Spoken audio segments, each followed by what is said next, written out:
கத்த தந்த நல்ல விலையேறப்பட்ட ஸ்லாக்கியதற்காக கதை நன்றியோடு துதிக்கிறேன், ஸ்தோத்தரிக்கிறேன். யோவான் எழுதின சுவிசேஷம் 1:26 யோவான் 1:26 வாசிங்க. யோவான் அவர்களுக்கு பிரதியுத்தரமாக, நான் ஜலத்தினாலே ஞானஸ்நானம் கொடுக்கிறேன், நீங்கள் அறியாதிருக்கிற ஒருவர் உங்கள் நடுவிலே நிற்கிறார்.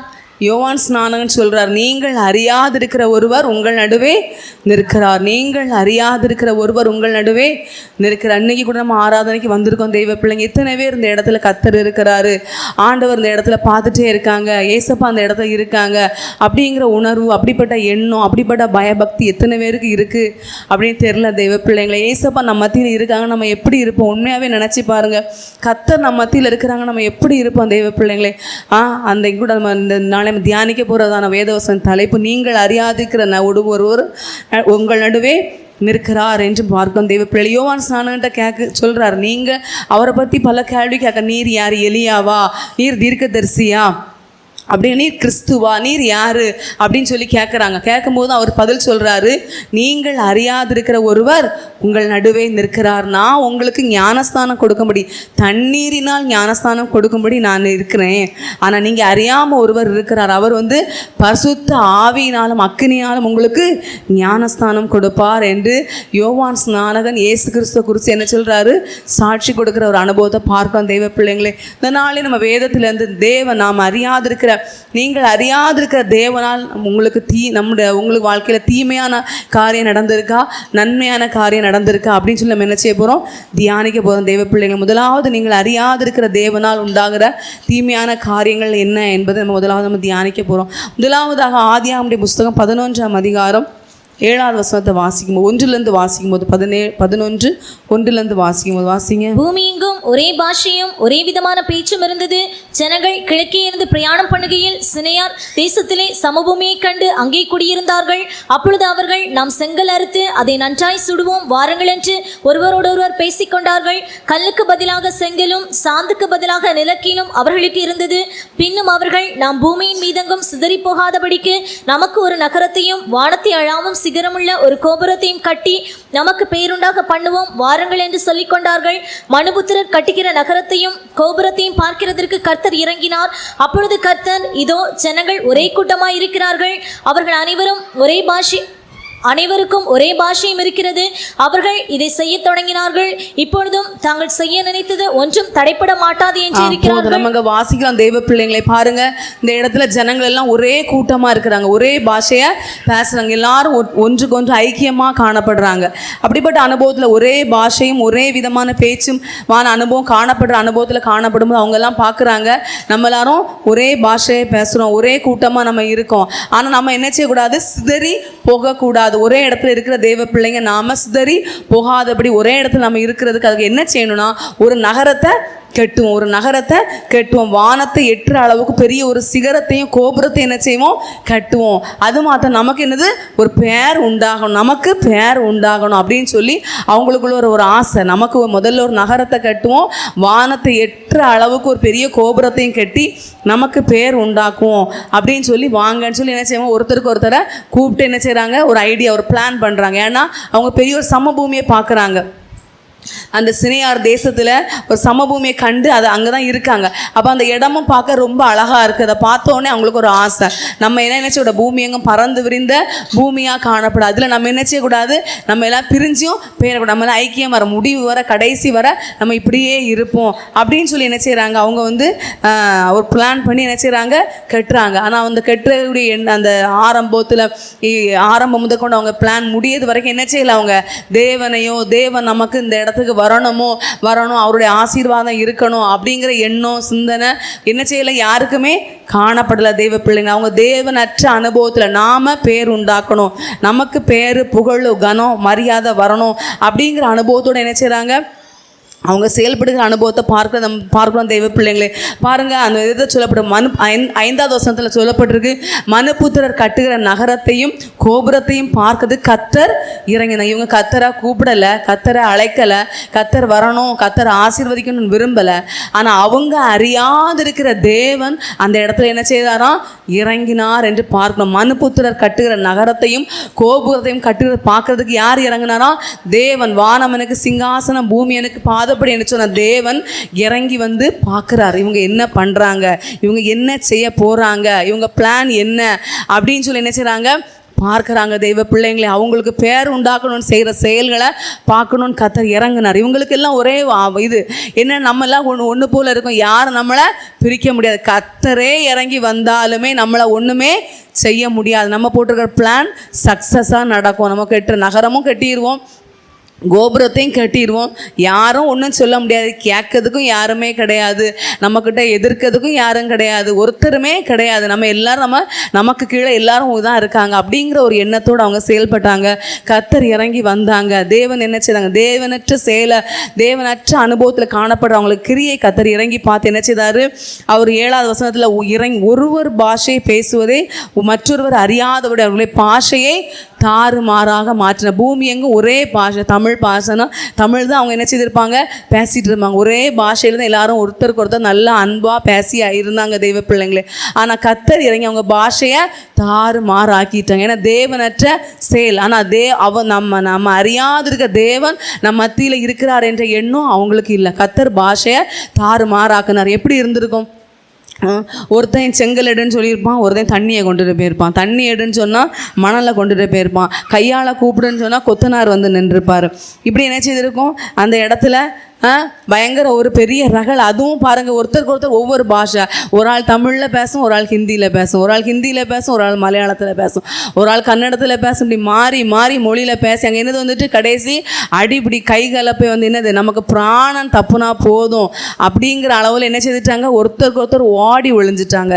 எந்தெந்த திசைக்கு போனாங்களோ பாருங்கள், எந்தெந்த திசை நாடு ஊருன்னு சொல்லி என்ன செய்தாங்க, பிரிஞ்சு போய் அந்தந்த ஊர்களில் அந்தந்த பாஷையை பேசுகிற அனுபவத்தில் பூமி எங்கும் பாஷை உண்டாகிட்டு பாருங்கள்.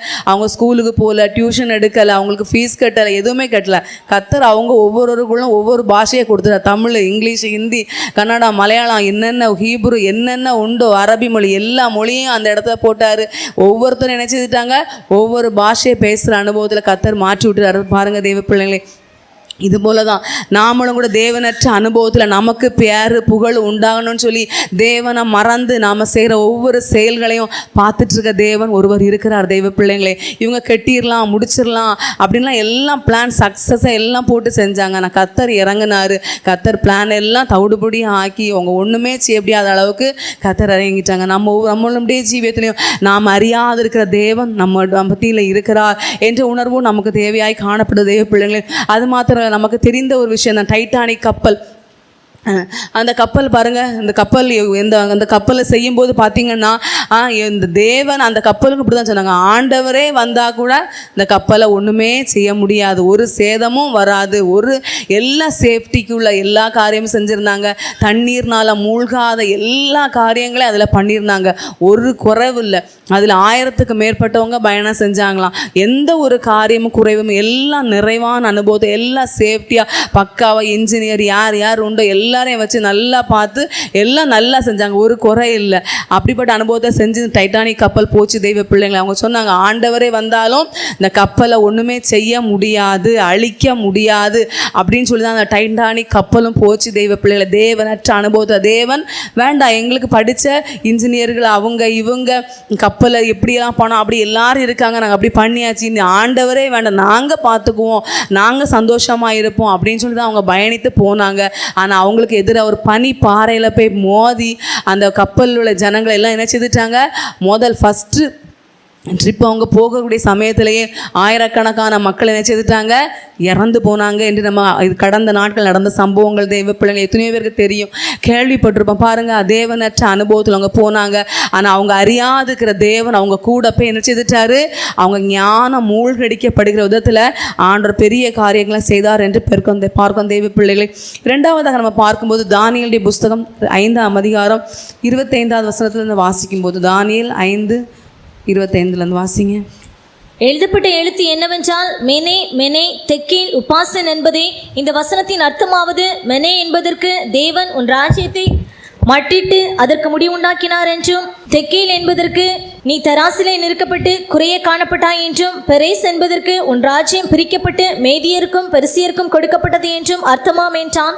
நமக்கு வாசிக்கிறோம் பாருங்க தெய்வ பிள்ளைங்கள். ஒரு எழுத்து, ஒரு கை எழுத்து என்ன செய்து தோன்றி, ஒரு கை எழுத்து, ஒரு கையுறுப்பு தோன்றி, ஒரு எழுத்து என்ன செய்யுது செவுரில் எழுது. தெய்வ பிள்ளைங்களை பாருங்க, பெல்ஷாத் சார், நேபுகாத் நேச்சாருடைய பையன் பெல்ஷாத் சார் பாருங்க, அவங்க அப்பா வந்து என்ன செய்யலை, அவரும் தேவனை நினைக்கல, தேவனுக்கு பணிந்து குனிந்து நடக்கணும் அப்படிங்கிற அனுபவமே இல்லாமல் தேவனை தான் பெரிய ஆளுங்கிற மாதிரி நடந்தார். அவருடைய முடிவும் என்ன ஆச்சு அப்படிங்கிறது எல்லாமே தெரியும். மாடை போல புல்ல மேய்கிற அனுபவத்தில், பனி மேலே பெய்கிற அனுபவத்தில் அப்படியெல்லாம் அவருடைய ஜீவியம் கடைசி மாற்றப்பட்டு, கடைசி அவர் திரும்பும்போது, கடைசி தான் அவர் உணர்ந்து அறிந்து திரும்பும்போது தான் அவருடைய ஜீவியம் பழையபடி மாற்றப்பட்டு, அவருடைய மகனுக்கு தெரியும் நம்ம அப்பாவுக்கு இப்படிலாம் நிலைமை வந்துச்சு அப்படிங்கிறது தெரிஞ்சும் அவர் என்ன செய்யலை, உணர்வடையலை. பாருங்கள், இந்த அதிகாரத்தின் 1வது வசனத்தில் வாசிக்கும் போது பார்த்தீங்கன்னா, பெல்ஷாத் சார் என்னும் ராஜா பிரபுக்களில் அவன் வந்து என்ன பெரிய ஒரு விருந்து செஞ்சான். அந்த விருந்து செய்கிற அனுபவத்தை திராட்சரசம் குடித்தான். அதுக்கு குடித்து கொண்டிருக்கல அவன் பார்த்தீங்கன்னா, தேவாலயத்தில் அவங்க அப்பா எருசலேம் தேவாலயத்திலேருந்து என்ன செய்தாங்க, சிறப்பிடிச்சிட்டு வந்தாங்க. தேவாலயத்தின் பாத்திரங்கள், பொண்ணு வெள்ளி அந்த பாத்திரங்கள் எல்லாம் எடுத்துகிட்டு வந்து தன்னுடைய மனைவி மர்மனையாட்டி அவங்க எல்லாரும் நினைச்சாங்க அந்த கர்த்தருடைய ஆலயத்திலேருந்து எடுக்கப்பட்ட பாத்திரத்தில் திராட்சரசம் குடித்து மகிழ்ந்து களி கூர்ந்து உல்லாசமாக என்ன செய்கிறாங்க, காணப்படுறாங்க தெய்வ பிள்ளைகள். இது கர்த்தருடைய பார்வையில் ஒரு பெரிய ஒரு காரியம். தெய்வ பிள்ளை அவங்க உணரலை, இந்த இடத்துல நாம் அறியாது இருக்கிற கர்த்தர் இந்த இடத்துல இருக்கிறாரு அப்படின்னு சொல்லி அவங்க களி கூறுகிற நேரத்தில் கர்த்தர் அவங்க நினைக்கவே இல்லை. தெய்வ பிள்ளைங்களே, அப்படிப்பட்ட செயல்கள் செய்ததுனால கர்த்தருடைய ஆண்டவருடைய ஒரு நியாய தீர்ப்பு என்ன செய்துச்சு, பெல்ஷாத் சாருக்கு வருகிற அனுபவத்தை பார்க்கும். தெய்வ பிள்ளைங்களை நாமும் கூட தேவனை மறந்து தேவனை இல்லை, தேவன் என்ற எண்ணம் இல்லாத அனுபவத்தில் நாம் இப்படிப்பட்ட தேவனை மறந்து நம்முடைய ஜீவியத்தில் காணப்படுவோமானா, கர்த்தருடைய பாளையத்தின் பாத்திரங்களை எடுத்து தீட்டுப்படுத்தினது போல இப்படி தேவனுடைய காரியங்களை தீட்டுப்படுத்துகிற அனுபவத்தில் நம்முடைய ஜீவியம் காணப்படும் போது கர்த்தர் நாம் அறியாத தேவன் நம்ம மத்தியிலே வந்து நமக்கு விரோதமாக கர்த்தர் என்ன செய்வாங்க, கிரியை செய்யக்கூடியவர்களாக, நமக்கு ஒரு நியாய தீர்ப்பை குறித்து நம்முடைய ஜீவியத்தை முடிவு அனுபவத்தை கொண்டு வரக்கூடியவங்களா கர்த்தர் காணப்படுறாங்க. அல்லேலூயா. அப்போஸ்தலர் நடபடிகள் 12ஆம் அதிகாரம் 23வது வசனத்தை வாசிக்கும் போது, அப்போஸ்தலர் நடபடிகள் 12:23 வாசிக்கும் போது, அவன் தேவனுக்கு மகிமையை செலுத்தாதபடியினால் உடனே கர்த்தருடைய தூதன் அவனை அடித்தான், அவன் புழுப்புழுத்து இறந்தான். நம்ம வாசிக்கிறோம், இந்த ஏரோது என்கிற ராஜா குறித்து பார்க்கும் தெய்வம் பிள்ளைங்களே. அவன் ராஜ வஸ்திரம் தரித்து என்ன செய்கிறான், உட்கார்ந்து பிரசங்கம் பண்ணுற அனுபவத்தில் காணப்படுறான். ராஜ வஸ்திரம் தரித்து என்ன செய்கிறான், பிரசங்கம் பண்ணுறான். அப்படிப்பட்ட அனுபவத்தை அவன் பார்த்தீங்கன்னா அவனுடைய ஜீவியத்தில் தேவனுக்கு என்ன செய்யலை, மகிமையை செலுத்தலை. தேவனுக்கு என்ன செய்யலை, மகிமையை செலுத்தாத அனுபவத்தில் காணப்பட்டதுனால அவன் என்ன செய்ய, தூதன் அவனை அடிக்கிறாரு. உடனே அவன் என்ன செய்யறான்னா, புழுத்து இறந்தான். நம்ம தேவனுக்கு என்ன செய்யணும், மகிமை செலுத்தணும். தெய்வ பிள்ளைங்களே, ஆண்டோர் சமூகத்துக்கு வந்திருக்க தெய்வ பிள்ளை கத்தரை என்ன செய்யணும், உயர்த்தணும். கத்தரை பார்க்க தான் வந்திருக்கோம். ஒருவேளை இன்னைக்கு கூட ஊழியக்கார பிரதர் இல்லாமல் இருக்கலாம், அவங்க வெளியே மீட்டிங் போயிருக்கிறதுனால இல்லாமல் இருக்கலாம். ஆனால் அந்த இடத்துல யார் இருக்கா, கத்தர் இருக்காங்க. நம்ம ஒவ்வொருத்தரும் கத்தரை பார்க்க தான் வந்திருக்கோம், கத்தருடைய சத்தத்தை கேட்க தான் வந்திருக்கோம். இன்னைக்கு ஏசப்பா என் கூட என்ன பேசுவாங்க, எனக்கு என்ன பேசுவாங்க, என் ஜீவியத்தை நிலவரத்துக்கு என்ன வார்த்தை, அப்படிப்பட்ட ஒரு வாஞ்சியோட அப்படிப்பட்ட தவிப்போட தான் ஆண்டவருக்கு முகத்தை பார்த்து அப்படி நம்ம வந்திருக்கணும். நாம தேன செய்யணும், கத்தரை உயர்த்தணும், கத்தரை ஆராதிக்கணும், கத்தரை மகிமைப்படுத்தும். வேதத்தில் உங்களை வாசம் துதிகளின் மத்தியில் அவர் வாசமாக இருக்க, துதிக்கு கத்தர் பயப்படுத்தும். நம்ம ஆராதனை வேலையெல்லாம் நீங்கள் ஆராதிங்க, பாட்டு பாடுங்க, கண்ணை மூடுங்க, வாயை தரங்க அப்படின்லாம் சொல்லவே கூடாது பிள்ளைங்க. நம்ம ஆண்டவருக்கு பிள்ளைங்க ஒவ்வொருத்தரும் இந்த நேரம் ஆராதனை பகுதி நம்ம என்ன செய்யணும், கண்ணை மூடி கத்தரை உயர்த்தணும், கத்தரை மகிமைப்படுத்தணும், கத்தருக்கு துதிக்கு செலுத்தணும். அப்படி ஏசப்பா எவ்வளோ நன்மை செஞ்சுருக்கிறாங்க. நேற்றுக்கு இருந்தவங்க இன்னைக்கு இல்லை, போன வருஷம் இருந்தவங்க இந்த வருஷம் ஆரம்பத்தில் இல்லை. ஆனால் நம்மளை கத்தர் உயிரோடி வச்சுருங்க. வெளியே போகிறாங்க, வீட்டுக்கு வந்தால் தான் வகை. நான் கண்டிப்பாக வந்துடுவேன்னு சொல்லதுக்கு உலகத்தில் எந்த கேரண்டி மனுஷங்களுக்கு இல்லை, உலகத்தில் பொருட்களுக்கு இருக்குது. 10 வருஷம் 5 வருஷம் இப்படி எத்தனையோ வருஷ கணக்காக கேரண்டி எல்லாம் போட்டிருக்காங்க. ஆனால் மனுஷங்களுக்கு கேரண்டி இல்லை. கேரண்டி கர்த்தர் தான் நமக்கு ஒவ்வொருத்தருக்கும் கேரண்டி. தெய்வ பிள்ளைங்களே, அப்போ நம்ம எப்போதும் நமக்கு ஜீவனை தந்த சுகத்தை தந்த ஆண்டோர் சமூகத்தை கொண்டு வந்திருக்காரு. அப்படிப்பட்ட நன்றியுள்ள அனுபவத்தோட கர்த்தரை துதிக்கணும், மகிமைப்படுத்த, நன்றி செலுத்துகிற அனுபவம் நமக்கு தேவை. நம்ம வாழ்க்கையில் உள்ள கஷ்டத்தின் பாதையில் போகலாம், நமக்கு சோதனை வந்துருக்கணும். ஆனால் நம்முடைய வாழ்க்கையில் கடந்த நாட்கள் ஆண்டோர் செஞ்ச நன்மையை நினச்சி நம்ம துதிக்கக்கூடியவங்களா, மகிமைப்படுத்துகிறவங்களா, அப்படிப்பட்ட நன்றியுள்ள அனுபவத்தோடு நம்ம துதிக்கணும். தெய்வ பிள்ளைங்க, சில நேரம் கஷ்டங்கள் சரியத்தில் பலகீனம் இருக்கும், ஆனால் நம்ம கத்தரை என்ன செய்யணும், துதிக்கணும். பாருங்கள், இந்த ஏரோது பிரசங்கம் பண்ணிட்டு தான் கத்தரை மகிமை படுத்துகிற தெய்வ பிள்ளை. தேவனுக்கு மகிமை செலுத்தாத அனுபவத்தில் காணப்படும் போது இன்னொரு விதமான ஒரு வல்லமை என்ன செய்யும், போராடும். தேவனுக்கு நம்ம மகிமை செலுத்தாமல் கத்தரை துதிக்காமல் வேதத்தில் கூட வாசிக்கிற ரோமர் புத்தகத்தில் நாம கத்தரை துதிக்காம மகிமைப்படுத்தாம இருக்க கத்தர் இன்னொரு என்ன செய்வாங்க, நம்மளை அசுத்தத்துக்கு ஒப்பு கொடுப்பார். வாயை திறந்து துதிக்கணும்னு சொல்லி வேதத்தை வாசிக்கும். அதுக்கு தான் வாயை திறந்து துதிங்க, கத்தரை மகிமைப்படுத்துங்க, பாட்டு பாடுங்க, ஆராதனையில் பெற்றுக்கொண்ட அபிஷேகம் கிருபைகளை என்ன செய்யுங்க, அந்நிய பாஷை என்ன செய்யுங்க, பேசுங்க, கன்வென்ஷன் எல்லாம் நல்ல அபிஷேகத்தை பெற்றீங்க.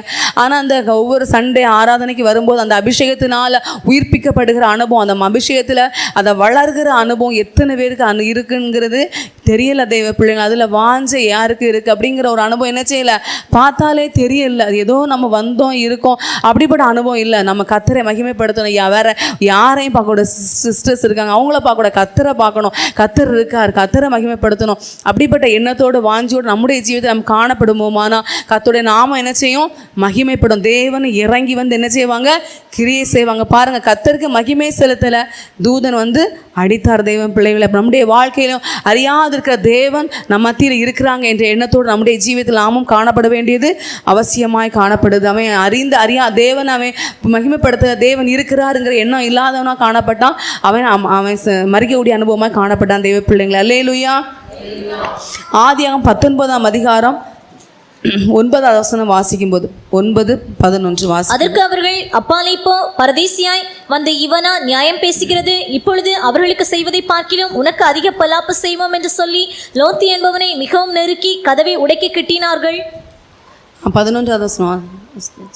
தெருவாசலிலிருந்து சிறியோரும் பெரியோருமாகிய மனிதருக்கு குருட்டாட்டம் பிடிக்க பண்ணினார்கள். அப்பொழுது அவர்கள் வாசலை தேடி தேடி அலுத்து போனார்கள்.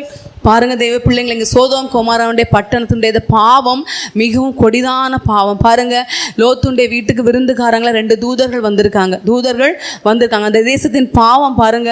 அந்த தேசத்துல சின்னவங்க முதற்கொண்டு கிழமை வரைக்கும் என்ன செய்யறாங்களாம், வீட்டு கதவை வந்து தட்டுறாங்க. உங்க வீட்டுக்கு வந்திருக்காங்கல்ல, அவங்கள வெளியே விடு, அவங்கள நான் என்ன செய்யணும், அறியணும் அப்படின்னு சொல்லி என்ன செய்யறாங்க, விடவே மாட்டேங்கிறாங்க. பயங்கரமா கதவை உடைக்கிறதுக்கு நெருக்குனாங்க என்று விதத்தில் வாசிக்கிறோம் தெய்வ பிள்ளைங்களே. அப்போ இந்த லோத்து சொல்கிறார், நீங்கள் என்ன செய்யுங்க, வந்தவங்க விருந்தாளிகளை நீங்கள் என்ன செய்யுங்க, ஒன்று செய்ய, எங்கள் வீட்டில் 2 பிள்ளைங்க, பொம்பளை பிள்ளைங்க இருக்காங்க, புருஷரை அறியாத 2 ஸ்திரீகள், அவங்கள வேணா நான் அவங்களுக்கு தாரேன், இவங்களை என்ன செய்திருங்க, விட்டுருங்க அப்படின்னு சொல்லி என்ன செய்கிறாங்க சொல்கிறார். இந்த லோத்து சொல்கிறார். ஆனால் என்ன செய்யலை, பரதேசியாக வந்த நீயா என்ன செய்யா நியாயம் பேசு. அங்கே சண்டை உச்சகட்டத்தில் வந்துட்டு சொல்கிறாங்க, பரதேசியாக வந்த நீயா எங்களுக்கு நியாயம், எங்களுக்கு தெரியும், அவங்கள வந்தவங்கள வெளியே விடு. பாருங்கள் தெய்வ பிள்ளைங்க, எப்படிப்பட்ட பாவம் செய்கிறதுக்கு பாருங்கள் அந்த ஜனங்கள் என்ன அழகாக. பாருங்கள், லோத்து பரதேசி தான். ஏன்னா ஆபிரகாம் கர்த்தர் என்ன செய்கிறார், உன் இனத்தையும் ஜனத்தையும் உன் தகப்பன் வீட்டையும் விட்டு நீ என்ன செய்து புறப்பட்டு வான்னு சொல்கிறார். அவருக்கு ஆபிரகாம் கூட வந்தவர் தான் லோத்து. அப்படி வரக்கூடிய அதான் சொல்கிறாங்க, பரதேசியாக வந்த இவனா நியாயம் செய்கிறான். பாருங்கள், சில நேரம் பார்த்து சண்டை சச்சரவுகள் வரும்போது என்ன செய்வாங்க, அப்போ தான் உண்மையான வார்த்தைகள் சில நேரம் வெளியே வரும். அதே மாதிரி தான் சொல்கிறாங்க, பரதேசியா வந்து நீயா எங்களுக்கு நியாயம் செய்ற, எங்களுக்கு தெரியும் சொல்லி கதவை கிட்ட நெருக்கி கதவை உடைக்கிற மாதிரி போனாங்க தெய்வ பிள்ளைங்களே. பாருங்க, அந்த தூதன் என்ன சொல்றாரு, அவங்க கதவை திறந்து அந்த லோத்தை மட்டும் உள்ள வீட்டுக்குள்ள கூப்பிட்டுக்கிட்டு அவங்கள எல்லாரும் குருட்டாட்டம் பண்ணிட்டார் தெய்வ பிள்ளைங்களே. அவங்க பார்த்தீங்கன்னா குருட்டாட்டம் வாசலை தேடி தேடி என்ன செய்தாங்களாம், அழுத்து போனாங்களா. ஒருத்தன் ஒரு வீட்டுக்கு போயிருப்பான், அவங்க சொல்லுவாங்க உங்க வீடு இல்லை அடுத்த தெருவில் இருக்கு, இன்னொருத்தன் சொல்லியிருப்பான் அங்கே போயிருப்பான், மாறி மாறி ஒவ்வொருத்த வீடை தேடி தேடி என்ன செய்தாங்களாம், அழுத்து போகிற அளவுக்கு தூதர்கள் என்ன செய்துட்டாங்க, பெரிய குருட்டாட்டை. இதை விட பெரிய காரியம் என்னன்னு சொல்லி பார்த்தீங்கன்னா 21-25 வாசிக்கும்போது 24-25 வாசிக்கும்போது வாசிங்க. அப்பொழுது கர்த்தர் சோதோமின் மேலும் குமோராவின் மேலும் கர்த்தராலே வானத்திலிருந்து கந்தகத்தையும் அக்னியையும் வருஷிக்க பண்ணி அந்த பட்டணங்களையும் அந்த சமபூமி அனைத்தையும் அந்த பட்டணங்களின் எல்லா குடிகளையும் பூமியின் பயிரையும் அழித்து போட்டார். பார்த்தீங்களா தெய்வ பிள்ளைங்கள், அந்த சோதோம் கொமாரா பட்டணத்தை என்ன செய்தாங்க, கர்த்தர் முற்றிலுமா அக்னினாலும் கந்தகத்தினாலும் அழித்து நிர்மூலமாக்கி போட்டார் தெய்வ பிள்ளைகள். அந்த தேசத்தின் பாவத்தின் நிமித்தமாக ஆண்டவர் அறியாதிருக்கிற தேவன் இந்த இடத்துல இருக்கிறாங்க, தேவன் வந்திருக்கிறாரு அப்படிங்கிற எண்ணம் இல்லாமல் அந்த ஜனங்கள் கிரியை செஞ்சாங்க. கர்த்தர் அந்த இடத்துல வந்ததுனால என்ன செய்தாங்க, அந்த தேசத்தை ஜனங்கள் எல்லாரையும் அழித்து நிர்மூலமாக்கப்பட்ட அவங்கள குறிச்ச நினைவோ சிந்தனையோ அந்த சுவடே இல்லாத அளவு கர்த்தர் என்ன செஞ்சுட்டாங்க, அழித்து போட்டாங்க. ஏன், அறியாத தேவன் ஒருவர் இருக்கிறார் என்கிற எண்ணம் அவங்களுக்கு இல்லாமல் அவங்க செயல்பட்டனால கர்த்தர் என்ன செய்றாங்க, அப்படிப்பட்ட தண்டனையாய் ஜனங்களுக்கு கொடுக்குற அனுபவத்தை பார்க்கும் தெய்வ பிள்ளைங்களே. 5வதாக பார்க்கும்போது எண்ணாகமம் புத்தகம் 22ஆம் அதிகாரம் 34வது வசனம் வாசிக்கும்போது எண்ணாகமம் 22:34 வாசிங்க. அப்பொழுது பிலேயாம் கர்த்தருடைய தூதனை நோக்கி, நான் பாவம் செய்தேன், வழியிலே நீர் எனக்கு எதிராக நிற்கிறதை அறியாதிருந்தேன், இப்பொழுதும் உமது பார்வைக்கு இது தகாததாய் இருக்குமானால் நான் திரும்பி போய்விடுகிறேன் என்றான். பாருங்க தெய்வ பிள்ளைங்களே, இந்த பிலேயாம் என்கிற தீர்க்கதரிசி, பிலேயாம் ஒரு பெரிய தீர்க்கதரிசி, அப்படிப்பட்ட பெரிய தீர்க்கதரிசி தான். ஆனால் அவர்கிட்ட வந்து இந்த பாலாக் எங்க தானே ராஜா சொல்கிறாரு, இந்த ஒரு கூட்டம் ஜனங்கள் இருக்கிறாங்க, அவங்கள வந்து நீ என்ன செய்யணும், சபிக்கணும் அப்படி. ஏன்னா இவங்க தீர்க்கதரிசி சபிச்சா அவங்க சபிக்கப்பட்டுருவாங்க. அப்படிப்பட்ட கிருபை உள்ள ஒரு தீர்க்கதரிசியாக காணப்பட்டிருப்பாரா இருக்கும். அதனால் அவர் சொல்ல, நீ வந்து என்ன செய்ய, எனக்காக சபிக்கணும், வா வான்னு சொல்லி என்ன செய்கிறாரு, கூப்பிட்டுக்கிட்டே இருக்காங்க. அவருடைய தேசத்துடைய கனவான்களான பெரிய பெரிய அதிகாரிகள், மூப்பர்கள் மாதிரி பெரிய பெரிய ஆட்களை என்ன செய்து அவங்கள வச்சு கனம் பண்ணி, நீங்கள் வந்துருங்க வாங்க வாங்கன்னு சொல்லி என்ன செய்கிறாங்க, கூப்பிட்டுக்கிட்டே இருக்காங்க. அவன் சொல்கிறான், நான் என்ன செய்கிறேன், ஆண்டவர் சமூகத்தில் இருக்கேன், கர்த்தர் சொன்னாதான் நான் வருவேன், இல்லாமல் நான் என்ன செய்ய மாட்டேன், நான் வரமாட்டேன்னு சொல்கிறார். அப்போ ஆண்டவர் சமூகத்தில் காத்திருக்கும் போது கர்த்தர் சொல்கிறார், நீ என்ன செய்யாண்டா, போகாண்டா, அந்த ஜனங்களை நீ சபிக்கிறதுக்கு போகாண்டா, அந்த ஜனங்களை என்ன செய்யணும், ஆசீர்வதிக்கப்பட்ட ஜனங்கள், நீ என்ன செய்யக்கூடாது, போகக்கூடாது அப்படின்னு சொல்லி சொல்கிறார். அப்படி கர்த்தருடைய வார்த்தை அவனுக்கு உண்டாயிட்டு, பிலேயாம் தீர்க்கதரிசிக்கு உண்டாயிட்டு சொல்கிறார். அப்போ சொல்கிறான், அந்த பாலாக்குடைய ஆட்கள்கிட்ட சொல்கிறான், ஆண்டவர் என்ன செய்யலை, என்னை வர்றதுக்கு விடலை, நான் வரலை, நீங்கள் போங்க அப்படின்னு சொல்லி அவங்கள போங்கன்னு விரட்டி விட்டுருக்கணும். ஆனால் என்ன செய்யலை, நீங்கள் இருங்க, ஆண்டவர் என்ன இப்படி தான் சொல்லியிருக்காரு, நீங்கள் வேணால் இருங்க, இன்னும் ஆண்டோடைய வார்த்தை எனக்கு என்ன உண்டாகுது பார்ப்போம் அப்படின்னு சொல்லி என்ன செய்யறான், மறுபடியும் உட்கார வைக்கும். அப்படியே பாருங்க, அவங்க அந்த பாலாக்குடைய ஆட்கள் இன்னும் அதிகமான கனவான்கள் என்ன செய்கிறாங்க, அவன் வந்து அனுப்புகிறான் வீடு, அவனுக்கு என்னெல்லாம் இன்னும் கொடுத்து, உங்களை நான் மிகவும் கனம் பண்ணுவேன், நான் வந்து இன்னும் திருளி அதை செய்வேன் இதை செய்வேன் அப்படின்னு சொல்லிலாம் என்ன செய்கிறாரு, இந்த சபிக்கிறதுக்காக அந்த பிலேயாம் தீர்க்கதரிசி வரணுங்கிறதுக்காக செய்கிறார். அப்பவுமே இவன் சொல்கிறான், நீங்கள் வீடு நிறைய பொண்ணு தந்தாலும் சரி, வெள்ளி தந்தாலும் சரி, நான் என்ன செய்ய மாட்டேன், நான் இது பண்ண மாட்டேன், கீழ்ப்படிய மாட்டேன், நான் ஆண்டவருடைய வார்த்தையை நான் மீறக்கூடாது, இந்த ராத்திரி நீங்கள் எங்களோட தங்கி இருங்க, நான் கர்த்தருடைய வார்த்தையை மட்டும் தான் செய்வேன் அப்படின்லாம் சொல்கிறான். ஆனால் கர்த்தர் ஃபஸ்ட்டே சொல்லிட்டார், நீ போகவே வேண்டாம், அந்த ஜனங்கள் ஆசீர்வதிக்கப்பட்டவங்க. அப்போ அதிலே கரெக்டாக என்ன செய்திருக்கணும், நின்றுருக்கணும். ஆனால் இவனுக்கு என்னது, ஒரு ஆசை உள்ளுக்குள்ளே இருக்குது, உள்ளுக்குள்ளே ஆசை இருந்ததுனால தான் என்ன செய்யறான், அவன் நீங்கள் தங்கி இருங்க, இன்னும் கர்த்தருடைய வார்த்தை எனக்கு உண்டாகும், என்ன கர்த்தர் மனம் மாறுவாரா பார்ப்போம் அப்படிங்கிற மாதிரி என்ன செய்கிறாரு, சொல்கிற அனுபவத்தை பார்க்க தெய்வ பிள்ளைங்களே. இவனுக்கு மனசில் ஆசை வச்சுக்கிட்டு தான் ஆண்டவருடைய வார்த்தைக்காக காத்திருக்கான். கர்த்தரை அறிந்து என்ன செய்கிறாரு, நீ போ, நீ அவன் கூட போ, நான் சொல்கிற வார்த்தையை மட்டும்தான் நீ பேசணும், நீ மீதி ஒரு வார்த்தை பேசக்கூடாதுன்னு சொல்கிறாரு. இவன் என்ன செய்கிறான், போகிறான் தெய்வ பிள்ளை, புறப்பட்டு அந்த பாலாக்குடைய ஆட்களோடு அவன் போகிறான் தெய்வ பிள்ளைங்களே. போகிற வழியில் யார் நிற்கா, கர்த்தர் நிற்கிறார் தெய்வ பிள்ளைங்களை. போகிற வழியில் யார் நிற்கா, கர்த்தர் இருக்கா. அவன் அறியாது இருக்கிற தேவன், அவனுடைய வழியில் அவன் கர்த்தர் இருப்பார் என்கிற அறிவு அவனுக்கு இல்லை தெய்வ பிள்ளைகளை. அவன் விதத்தில் வாசி, அவன் போகிறதுனாலே தேவனுக்கு கோபம் மூண்டது. கர்த்தருடைய தூதனான உருவின பட்டயத்தோடு நிற்கிற அனுபவத்தை அவனுக்கு கண்ணுக்கு தெரியல தெய்வ பிள்ளை. அவன் போயிட்டே இருக்கான், ஒரு கழுதைக்கு மேலே ஏறி போயிட்டே இருக்கான் தெய்வ பிள்ளைங்களே. போயிட்டே இருக்கிறத அவன் போயிட்டே இருக்கான். எதிரே யார் நிற்கா, தூதன் உருவின பட்டயத்தோடு நிற்கிறார். அதை யார் பார்க்கானா, அந்த கழுதைக்கு கண்ணுக்கு தெரியுது, தூதன் வந்து எதிராளியாக நிற்கிறாரு. அந்த கழுதை பார்த்து என்ன செய்யுது, ஒதுங்கி போகுது. ஃபஸ்ட்டு என்ன செய்யுது, அது வந்து சுவர் ஓரமாக அந்த கால் அவனுக்கு தூதன் நிற்கிறனால அது ஒதுங்கி செவர் ஒட்டி போகிறனால அவனுக்கு கால் செவரில் உரசிட்டு தெய்வ பிள்ளைங்களை. உடனே என்ன செய்தான், அடிக்கிறான் தெய்வ பிள்ளைங்க. அது மாத்திரம் இல்லை, தூதன் மறுபடியும் வலதுபுறம் இடதுபுறம் விலக வழியே இல்லாத இடுக்கமான இடத்துல போய் நிற்கிறாரு. இது என்ன செய்துச்சு, தூதனை பார்த்து இந்த கழுதை படுத்துக்கிட்டு தெய்வ பிள்ளைங்களை. ஃபஸ்ட்டு பார்த்தீங்கன்னா அந்த கழுதை வந்து தூதன் நிற்கிறத பார்த்து வழியை விட்டு விலகி வயலுக்குள்ளே போச்சு. மறுபடியும் தூதன் நிற்கிறத பார்த்து தான் செவரோட ஒட்டி என்ன செய்து அது போகுது. அவன் மறுபடியும் அடிக்கிறான். ஃபஸ்ட்டு 3 தடவை என்ன செய்தான், அப்படி கடைசி தூதன் எங்கேயுமே போக வழி இல்லாத இடத்துல தூதன் நிற்கும் போது இது என்ன செய்துட்டு தரையில் அப்படியே படுத்துட்டு மறுபடியும் கோவம். இவனுக்கு கோவம், இந்த கழுதை போகாமல் இது இப்படி ஒவ்வொரு வேலையாக பார்த்துக்கிட்டு செஞ்சுக்கிட்டு இருக்குன்னு சொல்லி கோவம், கடுமையான உக்கிரமான கோபத்தில் அந்த கழுதையை அடித்தான். அந்த கர்த்தர் என்ன செய்கிறார், கழுதைக்கு வாயை திறக்க. அந்த கழுதை சொல்லுது, நீர் என்னை கை கொண்ட காலம் முதல் இந்நாள் வரைக்கும் நீர் ஏறின கழுதை நான் அல்லவா, இப்படி உமக்கு எப்போதாகிலும் நான் செய்தது உண்டா என்று கேட்குது. பாருங்கள், அந்த கழுதை கர்த்தர் வாயை திறந்த கரெக்டான கேள்வி. நீர் என்னை கை கொண்ட காலம் முதல் இது நாள் வரைக்கும் இப்படி நடந்திருக்கா, நான் உங்களுக்கு இப்படி செஞ்சுருக்கேன், நீங்கள் யோசித்து பார்க்கணும்ல அப்படின்னு அந்த கழுதை அவனுக்கு என்னது உணர்த்துது தெய்வ பிள்ளைங்களே. அதுக்கப்புறம் அவன் சொல்கிறான், இல்லை. அப்போ தான் அவனுக்கு கண்களை, பிலேயாமுடைய கண்களை கர்த்தர் திறக்காரு. பார்த்தா உருவின பட்டயத்தோட தூதன் நிற்கிற தெய்வ பிள்ளை. உடனே அவன் சொல்கிறான், முகங்குப்புற விழுந்து பணிந்து, ஆண்டவரே உங்களுக்கு சுத்தம் இல்லை, உங்களுக்கு விருப்பம் இல்லை, நான் என்ன செய்ய மாட்டேன், நான் வந்து போக போகலை அப்படின்னு சொல்கிறான். நான் சொல்கிறேன், கர்த்தர் சொல்கிறேன், நீ என்ன செய், சரி நீ போ, நான் சொல்கிற வார்த்தையை மட்டும்தான் நீ பேசணும்னு சொல்லி மறுபடியும் அவன் போகிறான். தெய்வ பிள்ளைங்களை பாருங்கள், இப்படி கர்த்தருடைய ஊழியக்காரர் தான், கர்த்தருடைய வார்த்தையை கேட்குறவர் தான். ஆனால் அவங்க போகிற பாதை தேவனுக்கு விருப்பம் இல்லை.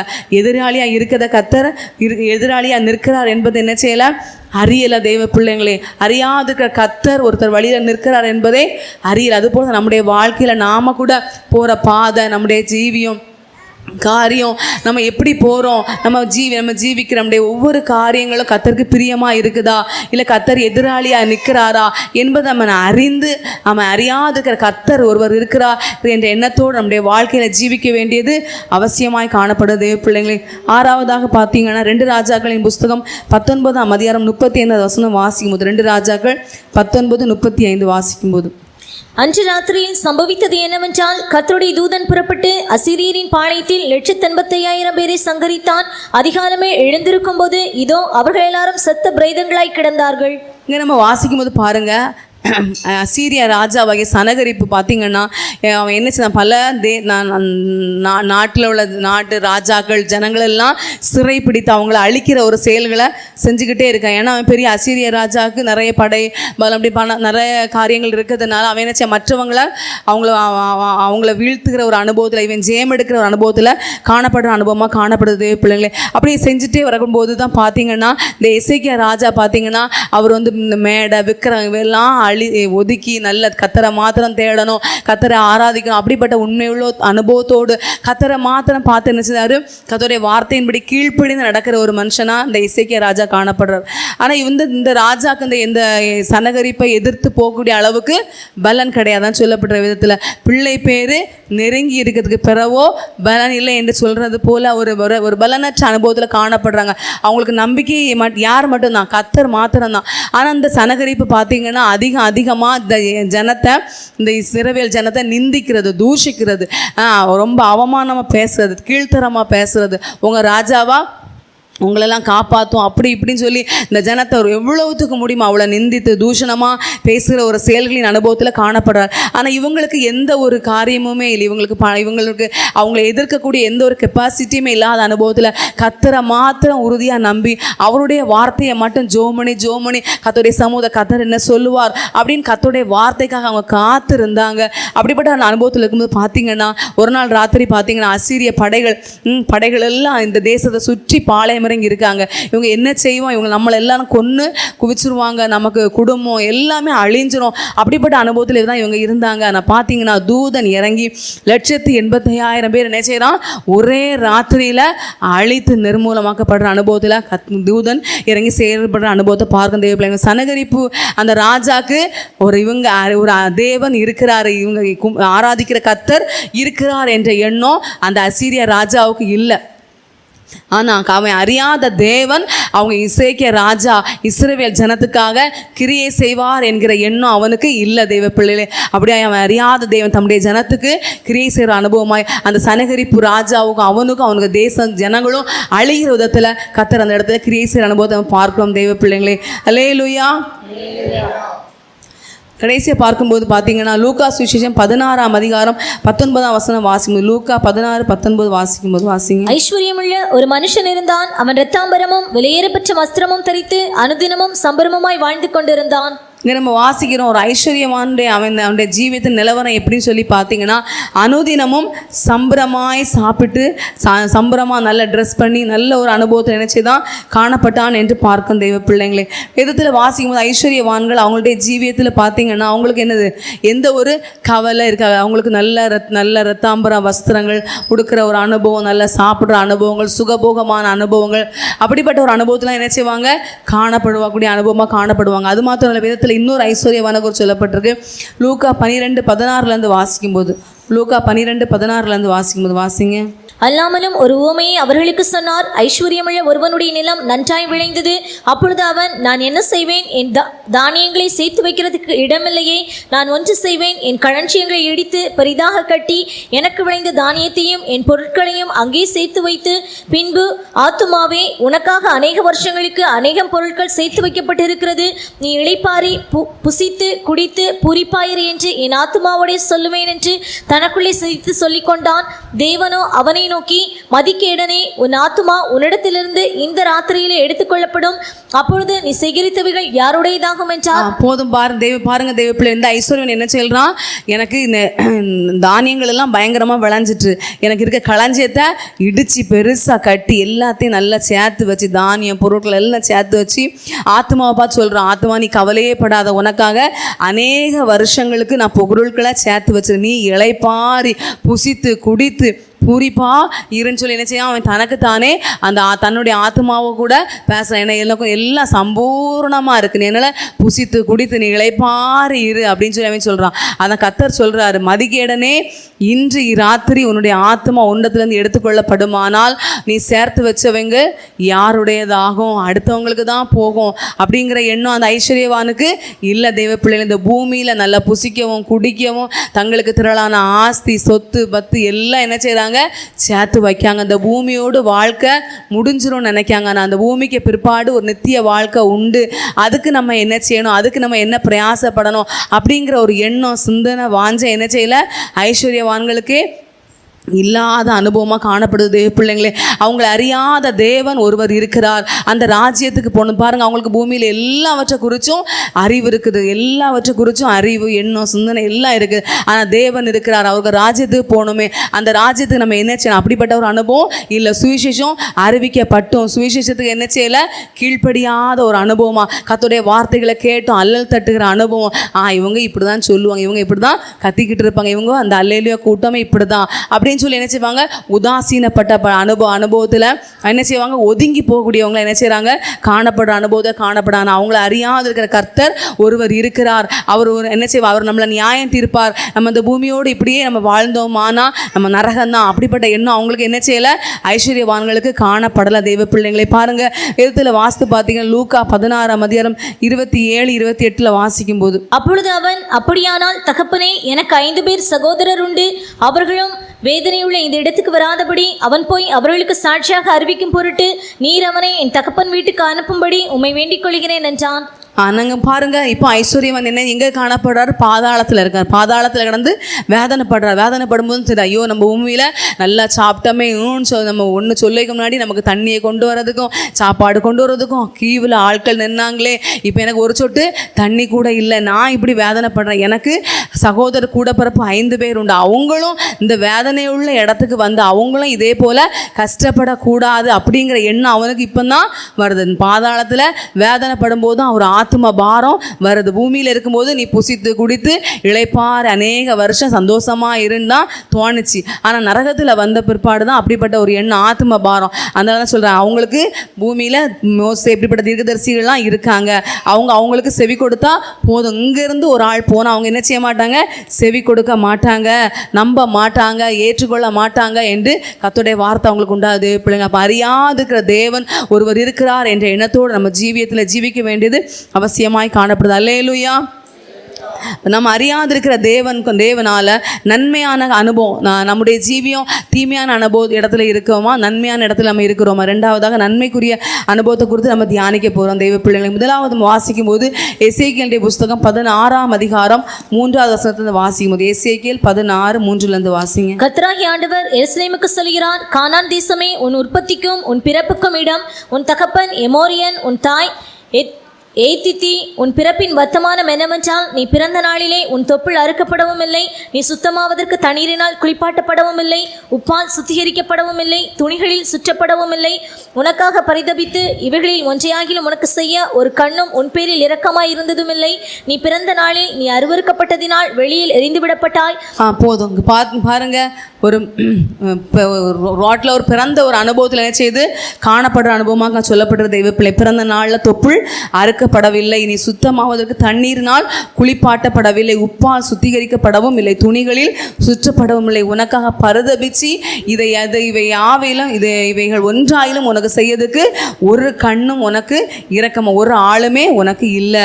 நீ அருவருக்கப்பட்ட அனுபவத்தில் வெளியில எரிந்து விடப்படக்கூடிய அனுபவத்தில் நீ காணப்பட்ட, ஆனால் நான் உன் அருகே கடந்து செல்லும் போது நீ மிதிக்கப்படுவதற்கு எதுவாக இருக்கிறதை கண்டு உன்னை பார்த்து பிழைத்திரு என்றேன். உன் இரத்தத்தில் கிடக்கிற உன்னை பார்த்து பிழைத்திரு என்று சொன்னேன். பாருங்க, அறியாதிருக்கிற ஒரு தேவன் காணப்படுறார் தெய்வ பிள்ளைங்களே. அப்படிப்பட்ட அனுபவத்தில் இருக்கும்போது பாருங்க, ஒரு ரோட்டோரமாக இப்படிப்பட்ட அவர் அனுபவத்தில் இருக்கிறதான அனுபவத்தில் இருக்கிற போது கர்த்தருடைய வார்த்தை உண்டாகுது. கர்த்தரை அறிந்து கொள்ளல தெய்வ பிள்ளைங்களை, கர்த்தரை அறியாத ஒரு காலம், கர்த்தருடைய வார்த்தையினால சுத்திகரிக்கப்படாத கழுவப்படாத ஒரு பாவ மன்னிப்பு இல்லாத ஒரு இரத்தத்தில் புரண்டு ஓடுகிற பாவ ஜீவியத்தின் ஒரு அனுபவம் தெய்வ பிள்ளைங்களே. இப்படிப்பட்ட தேவன் அறியாத தேவன் அற்ற ஒரு வாழ்க்கை பாவத்தின் அனுபவத்தில் வாழ்ந்து கொண்டிருக்கிறது. ஆமாம், தேவ ஜனத்தை பார்த்து கர்த்தருடைய வார்த்தை என்ன செய்யுது உண்டாவது, பிழைத்திரு. அவங்களை அறியாதற்கு, அவங்க அறியலை, ரத்தத்தில் இருக்கிற தான் அவங்க என்ன செய்யலை அறிந்து கொள்ள, நான் அறியாது இருக்கிற கர்த்தர் அவங்கள பார்த்து சொல்கிறார், நீ பிழைத்து. இது போல தான் நாமும் கூட தேவன் அறியாத காலத்தில் காணப்பட்டோம். ஆனால் கர்த்தர் நம்மளை பார்த்து என்ன செய்தாங்க, நீ பிழைத்திரு, நீ சுத்திகரிக்கப்படலை, துணினால் தண்ணினால் சுத்திகரிக்கப்படலை, உப்பால் சுத்திகரிக்கப்படலை, துணினால் சுற்றப்படலை. ஆனால் உன்னை யாருமே உனக்கென்று யாருமே இல்லை. இப்படிப்பட்ட அனுபவத்தில் இருக்கக்கூடிய சமயத்தில் கர்த்தர் உன்னை பார்த்து பிழைத்திரு. இது போல் நம்முடைய ஜீவியம் கடந்த நாட்களில் காணப்பட்ட போது கர்த்தர் நம்மளை பார்த்து பிழைத்து என்று சொன்னார். பாருங்க, அவர் பிழைத்திரு என்று சொன்னதுனால நம்ம இந்த நாட்களில் உயிர்ப்பிக்கப்பட்ட அனுபவத்தை கதை நம்மளை நல்ல ஒரு சபை ஐக்கியத்தில் கொண்டு வந்து, நம்ம எப்படிப்பட்ட அனுபவத்திலேயோ இருந்தோம், நமக்காக பரிதபிக்கிறதுக்கோ நமக்காக இறங்குறதுக்கோ யாருமே இல்லை. ஆனால் கர்த்தர் நம்மளை பார்த்து நீ பிழைச்சிரு, நீ இப்படியே மடிந்து போக வேண்டாம், நீ என்ன செய்து பிழைத்திரு, எனக்காக ஜீவி, எனக்காக நீ வாழு அப்படின்னு சொல்லி கர்த்தருடைய வார்த்தை பிழைத்திரு என்று அறியாதிருக்கிற தேவன் ஆத்மாவை பார்த்து சொல்கிற ஒரு அனுபவமாக காணப்படுது தேவ பிள்ளைங்களே. இதில் வாசிக்கும் போது ஏசாயா 45:4 வாசி. ஏசாயா 45:4. வெண்கல கதவுகளை உடைத்து இருப்பு தாழ்பாள்களை முறித்து அந்தகாரத்தில் இருக்கிற பொக்கிஷங்களையும் ஒளிப்பிடத்தில் இருக்கிற புதையல்களையும் உனக்கு கொடுப்பேன். நான் என் தாசராகிய யாக்கோபின் நிமித்தமும் நான் தெரிந்து கொண்ட இஸ்ரவேலின் நிமித்தமும் நான் உன்னை பேர் சொல்லி அழைத்து நீ என்னை அறியாதிருந்தும் உனக்கு நாமம் தரித்தேன்.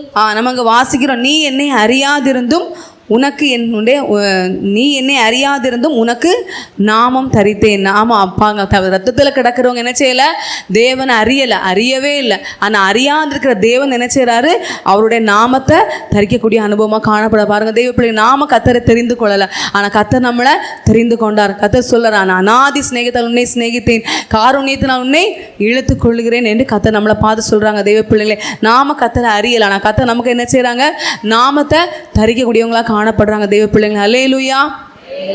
ரெண்டாவதாக பார்க்கும்போது அறியாது இருக்கிற கர்த்தர் செய்கிறதான செயல்களை குறித்து பார்க்கும்போது யாத்திராகமுடைய புஸ்தகம் 3ஆம் அதிகாரம் 2வது வசனத்தை வாசிங்க. யாத்திராகம் 3:2 வாசிக்கும் போது வாசிங்க. அங்கே கர்த்தருடைய தூதனானவர் ஒரு முட்செடியின் நடுவிலிருந்து உண்டான அக்னி ஜுவாலையிலே நின்று அவனுக்கு தரிசனமானார். அப்பொழுது அவன் உற்று பார்த்தான், முட்செடி அக்னியால் ஜுவாலித்து எரிந்தும் அது வெந்து போகாமல் இருந்தது. அப்பொழுது மோசே, இந்த முட்செடி வெந்து போகாதிருக்கிறது என்ன? நான் கிட்ட போய் இந்த அற்புத காட்சியை பார்ப்பேன் என்றான்.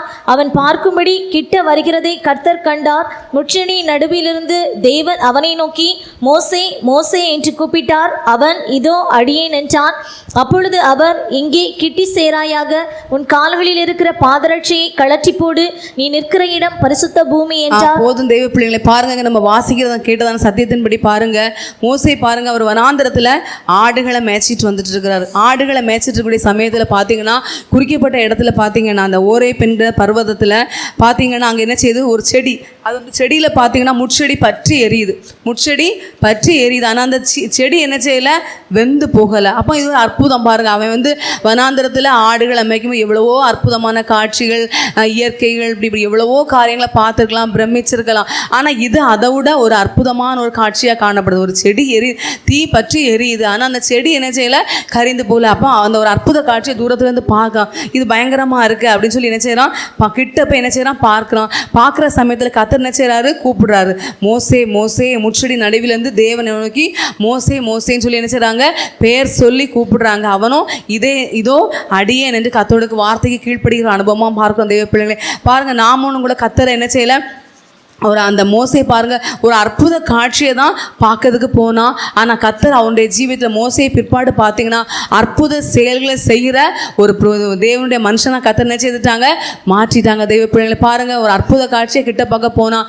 ஆனால் இஸ்ரவேல் ஜனங்கள், அடிமைத்தனத்தில் இருக்கிற ஜனங்களை அவங்கள எகிப்திலேருந்து அவங்கள மீட்டு கொண்டு வரும்படியாக பார்த்தீங்கன்னா எகிப்தில் பயங்கரமான அற்புதங்கள் நினச்சி பாருங்கள். தண்ணீர் ரத்தமாக மாற்றப்படுற அனுபவங்கள், இப்படி எவ்வளவோ அற்புதங்களை அதிசயங்களும் அந்த எகிப்து உண்டான நாள் முதற்கொண்டு அப்படிப்பட்ட ஒரு அனுபவம் உண்டாகவே இல்லை. அப்படிப்பட்ட செயல்களை செய்கிறதுக்கு தேவன் பயன்படுத்தின ஒரே பாத்திரம் இந்த மோசையாக காணப்பட்ட அற்புத செயல்களை, அற்புத காட்சியை பார்க்க போனார்.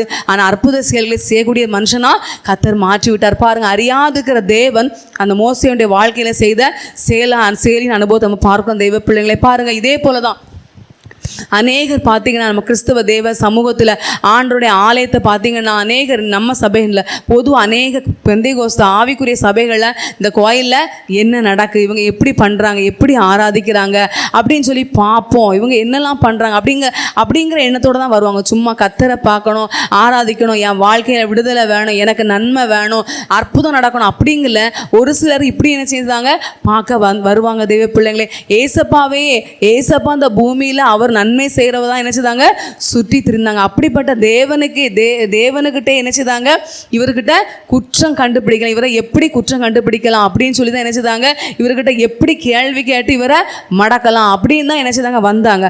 அதுபோல தான் தெய்வ பிள்ளை அநேகர் என்ன செய்கிறாங்கன்னா பார்த்தீங்கன்னா சில அதிகாரிகள் இவங்ககிட்ட எப்படி குற்றம் கண்டுபிடிக்கலாம், இவங்களை எப்படி குறை கண்டுபிடிக்கலாம், இவங்களை எப்படி குற்றவாளியாக ஆக்கலாம் அப்படின்னு சொல்லி வருவாங்க.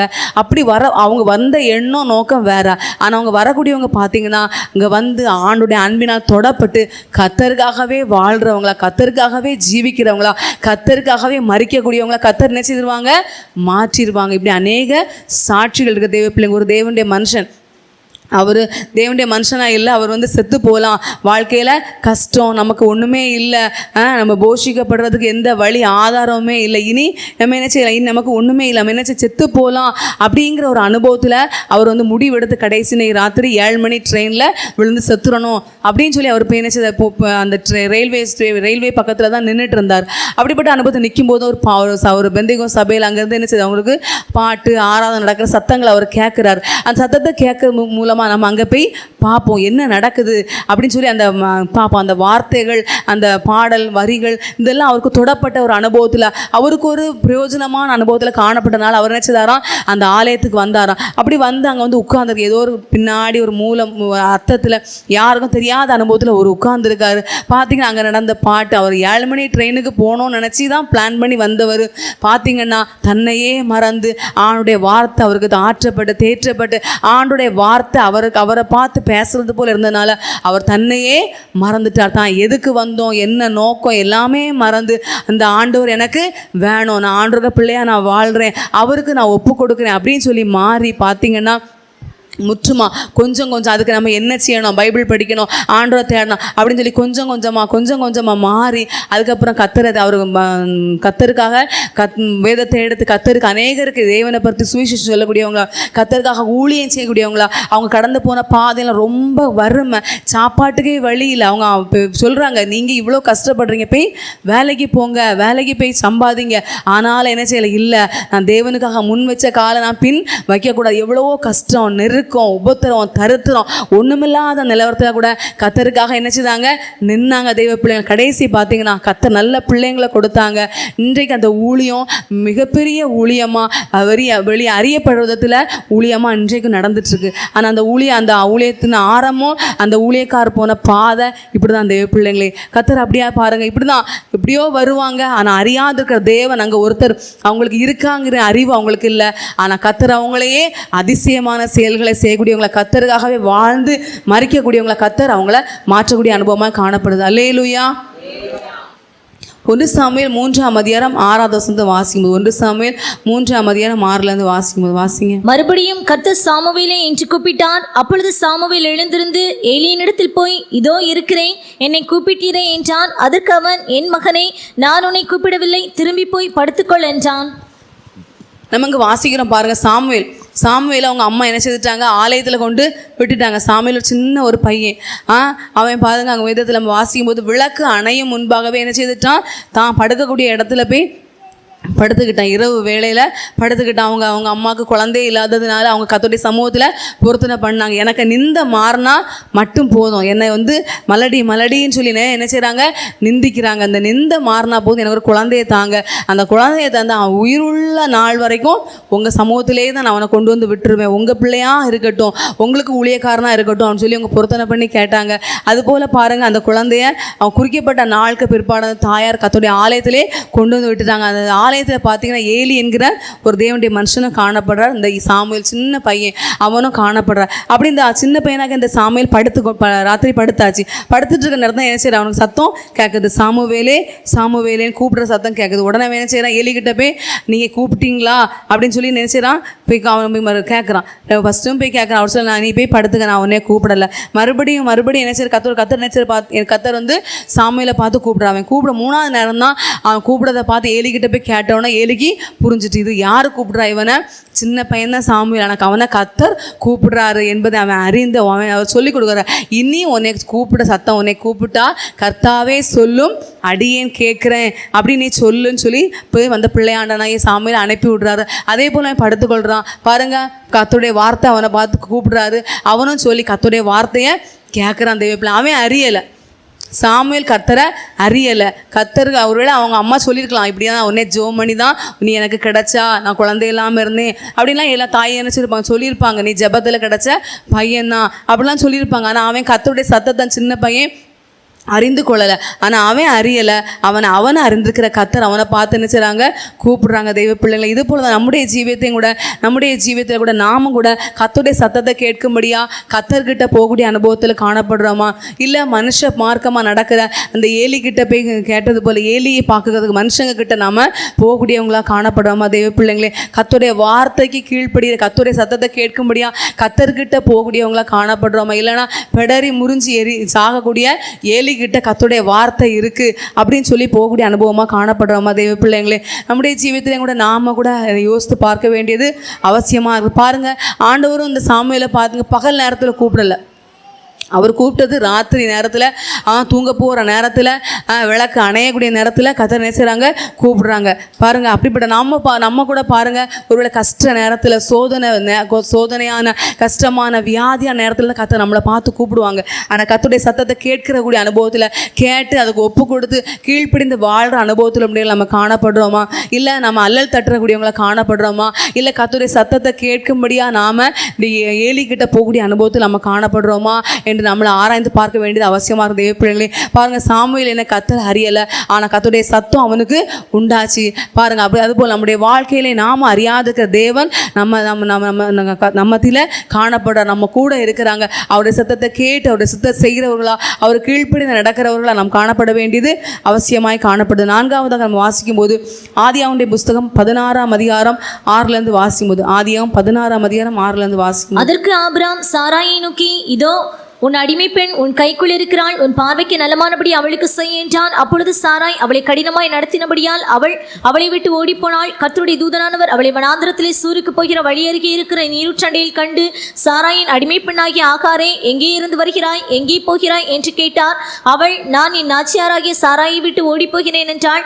அப்பொழுது கர்த்தருடைய தூதனானவர், நீ உன் நாச்சியார் அண்டைக்கு திரும்பி போய் அவள் கையின் கீழ் அடங்கியிரு என்றார். போது நமக்கு வாசிக்கிறோம் பாருங்க தெய்வ பிள்ளைங்களே, ஆபிரகாம் வீட்டில் ஒரு கைம்பெண்ணா அடிமை பெண்ணா இருந்த சாரா என்ன செய்யறா, வீட்டை விட்டு ஓடி போகிறா. வீட்டை விட்டு ஓடி போகிறதுக்கு காரணம் அவங்க வீட்டில் ஒரு வேலைக்காரியாக இருந்தாங்க.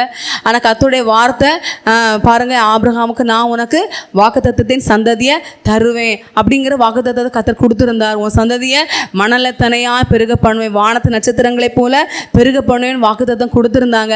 ஆனாலும் அந்த வாக்குத்தத்தம் என்ன செய்யலை, நடக்கலை. அவங்களும் காத்து பொறுமையாக இருந்தாங்க. ஆனால் என்ன செய்யலை, நடக்கலை. அப்படிப்பட்ட அனுபவத்தில் இருக்கும்போது பார்த்தீங்கன்னா ஆபிரகாமுடைய மனைவி சாராயை என்ன செய்கிறாரு, ஆபிரகாமுக்கிட்ட எனக்கு வேலைக்காரியை வேணாலும் எடுத்துக்கொள்ளுங்க, அவளால் கூட என்னுடைய சந்ததி உண்டாகட்டு, நமக்கு நமக்கு வம்சம் உண்டாகட்டும் அப்படிங்கிற ஒரு அனுபவத்தில் சொல்லி அவங்க செயல்படுறாங்க.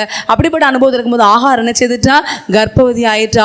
அவள் கர்ப்பவதி ஆனோன்னு தன்னுடைய இவளை என்ன செய்யறா, அற்பமா என்ன நம்முடைய எஜமானிய அற்பமா நினைக்க அவள் அற்பமா நினைச்ச உடனே அவள் சாராயில் நினைச்ச, பாருங்க இவள் இப்படி என்ன அற்பமா நினைக்கான்னு, அவள் உன் கைக்கு கீழே தான் நீ இருக்க, நீ என்ன வேணாலும் பண்ணுன்னு சொன்னோன்னே அவளை கடுமையாக நடத்தணும்னு அவள் என்ன செய்தா, வீட்டை விட்டு வெளியே ஓடி வனாந்திரத்தை ஓடி போகிறா. தெய்வ பிள்ளைங்க நடத்தி இப்போ மீறி என்ன செய்கிறா, அவள் ஓடி போகக்கூடிய ஒரு அனுபவத்தில் வனாந்திரத்தில் போகிறா. ஆனால் அவள் கத்தரை என்ன செய்யலை, அறியலை, அவளுக்கு கத்தரை தெரியலை. அவள் எகிப்து தேசத்தாள். ஆனால் பாருங்கள், அவளை அறியாதிருக்கிற கத்தர் அவள் போகிற வழியில் அவள் ஒத்தைக்கு தனியாக தான் போகிறா. ஆனால் பாருங்கள், கத்தர் அவள் கூட போய் என்ன செய்யற, நீ அடிமை பெண்ணா, கரெக்டாக கேட்குறாரு பாருங்க. கர்த்தருடைய தூதனானவர் பாருங்க, அவள் போகிற வழியில் பாருங்க, சாராயின் அடிமை பெண்ணாகி ஆகாரே எங்கே இருந்து வருகிறாய், எங்கே போகிறாய், சாராயின் அடிமை பெண்ணாகி ஆகாரே எங்கே, கரெக்டாக அந்த அட்ரஸ் சொன்ன மாதிரி என்ன செய்கிறாரு, கத்தர் கேட்குறாரு, சாராயின் அடிமை பெண்ணாகி ஆகாரே எங்கே இருந்து வருகிறாய், எங்கே போகிறா. அவன் சொல்கிறான், நான் என் நாச்சியாராகி சாராயை விட்டு ஓடி போகிறேன். உடனே கத்தர் சொல்கிற கத்தருடைய வார்த்தை உண்டாது, என்ன, நீ உன் நாச்சியாரண்டைக்கு திரும்பி போய் அடங்கி இரு. நீ என்ன செய்து அடங்கி, நீ வீட்டை விட்டு வெளியே வந்தது தப்பு, நீ முதல்ல அடங்கி இரு, நான் உன் சந்ததியை ஆசீர்வதிப்பேன். அவன் இப்படி இருப்பான்னு சொல்லி கத்தர் நினைச்சாங்க. அவனுடைய வம்சத்தினுடைய எல்லா காரியத்தையும் கத்தர் சொல்கிறாங்க. உன்னுடைய நீ கர்ப்பவதியாக இருக்கா, உன்னுடைய இருதயத்தை அங்கலாய்ப்ப நான் கேட்டேன், அவனுக்கு இஸ்மவேல் என்று பெயரிடு அப்படின்னு சொல்லி என்ன செய்கிறாங்க. கத்தர் பல காரியங்களை கத்தர் என்ன செய்கிறாங்க, பேசுகிறாங்க. அவள் கடைசி பார்த்தீங்கன்னா 13வது வசனத்தில் வாசிக்கும்போது, அப்பொழுது அவள் என்னை காண்பவரை நானும் இவ்விடத்தில் கண்டேன் அல்லவா என்று சொல்லி தன்னோடு பேசின கர்த்தருக்கு நீர் என்னை காண்கிற தேவன் என்று பெயரிட்டாள் என்று பார்க்கும். தேவ பிள்ளைங்களை பாருங்க, அவளுக்கு நடத்தப்பட்ட பாதை ஒரு கொடுமையான பாதையில் அவள் வீட்டை விட்டு வெளியே வந்துட்டா. ஆனால் கத்தர் அவளை சந்திக்க, அவள் அறியாத தேவன் அவளை சந்தித்து அவளை சரியான பாதையில் கத்தர் நடத்துகிறார். அவள் நடத்தினோடனே கத்தர் அவளுடைய எல்லாவற்றையும் சொல்லி நீ அவளுக்கு ஆசீர்வாதத்தையும் கத்தர் கொடுக்குறாங்க. கடைசி அவள் பாருங்க, அவள் சொல்கிற, என்னை காண்பவரை நானும் இடத்துல, என்ன காண்கிற தேவன் நானும் இடத்துல கண்டேன் சொல்லி, நீர் என்னை காண்கிற தேவன். பாருங்க, கத்தர் நம்மளை எவ்வளோ சந்திச்சிருப்பாங்க, நம்ம கூட எவ்வளோ கத்தர் பேசியிருக்கிறாங்க, எவ்வளோ தைரியப்படுத்துகிறாங்க. நாம எவ்வளோ இக்கட்டுகள் நேரத்தில், கஷ்ட நேரத்தில், என்ன செய்வோன்னு பரிதபிச்ச நேரத்தில், நம்ம செத்து போவோமா நினச்ச நேரத்தில் ஆண்டுடைய வார்த்தை நம்மளை பார்த்து பேசியிருப்பார், நம்மளை இடைப்பட்டிருப்பாங்க, நம்ம தைரியப்படுத்தியிருப்பாங்க, உற்சாகப்படுத்தியிருப்பாங்க, நம்மளை கைவிட்டிருக்க மாட்டாங்க, நம்மளை சேர்த்து கொண்டிருப்பாங்க.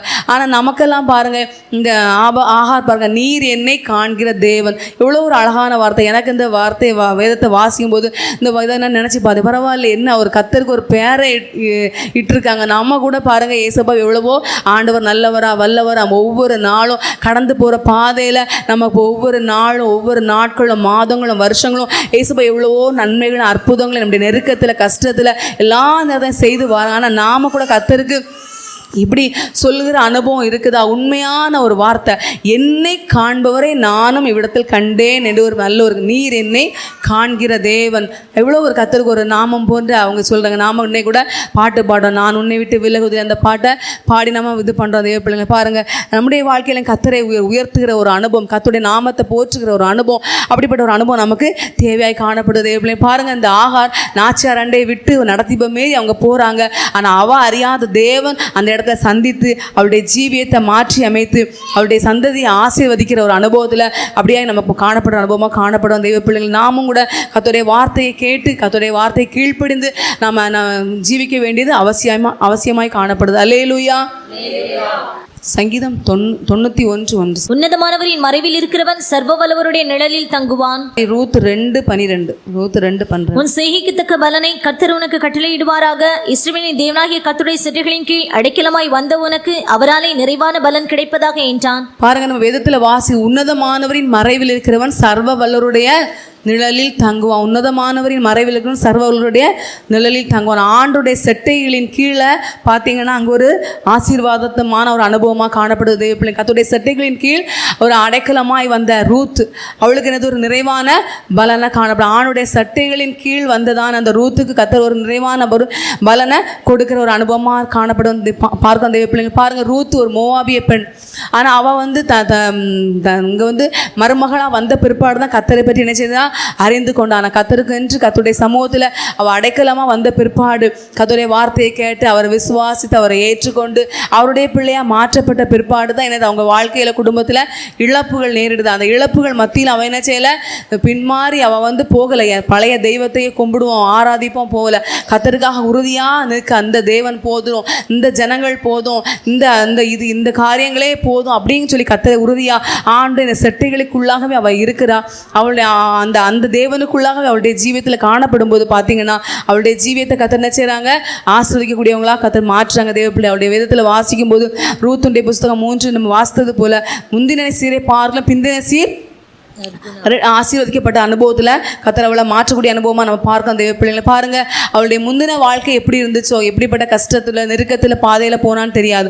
ஆனால் இந்த தேவனுடைய செட்டைகளின் கீழ் அந்த ஆண்டோடைய செட்டைகளின் கீழ் அடைக்கலாமல் அவள் வரும்போது அவளுடைய ஜீவியத்தை கத்தர் மாற்றி அமைக்கக்கூடிய அனுபவம். அந்த அறியாதுக்க தேவனுடைய செட்டைகளின் கீழ் அவள் வந்தால் அவளுடைய வாழ்க்கை கத்தர் நினைச்சாங்க மாற்றி அமைக்கக்கூடிய அனுபவத்தில் அவளுடைய மாமியாரும் அவளும் அந்த தேசத்தின் ஜனங்கள் புகழ்கிற விதத்தில் தேவனுடைய நான் மகிமைப்படுற விதத்தில் ஒரு நிறைவான பலனை கத்த தந்து ஒரு நற்சீர் உண்டாகிற அனுபவத்தை கத்தரவளை ஆஸ்வதிக்கிற அனுபவத்தை நம்ம பார்க்கணும். தெய்வ பிள்ளைங்களே, 6வது நம்ம பார்க்கும்போது தானியேலுடைய புஸ்தகம் 6ஆம் அதிகாரம் 15-16 வாசிக்கும் போது தானியேல் 6:15-16. அப்பொழுது அந்த மனுஷர் ராஜாவினிடத்தில் கூட்டமாய் வந்து, ராஜா கட்டளையிட்ட எந்த தாக்கீதும் கட்டளையும் மாற்றப்படக்கூடாது என்பது மேதியருக்கும் பெரிசியருக்கும் பிரமாணமாய் இருக்கிறது என்று அறிவீராக என்றார்கள். அப்பொழுது ராஜா கட்டளையிட அவர்கள் தானியேலை கொண்டு வந்து அவனை சிங்கங்களின் கெபியிலே போட்டார்கள்.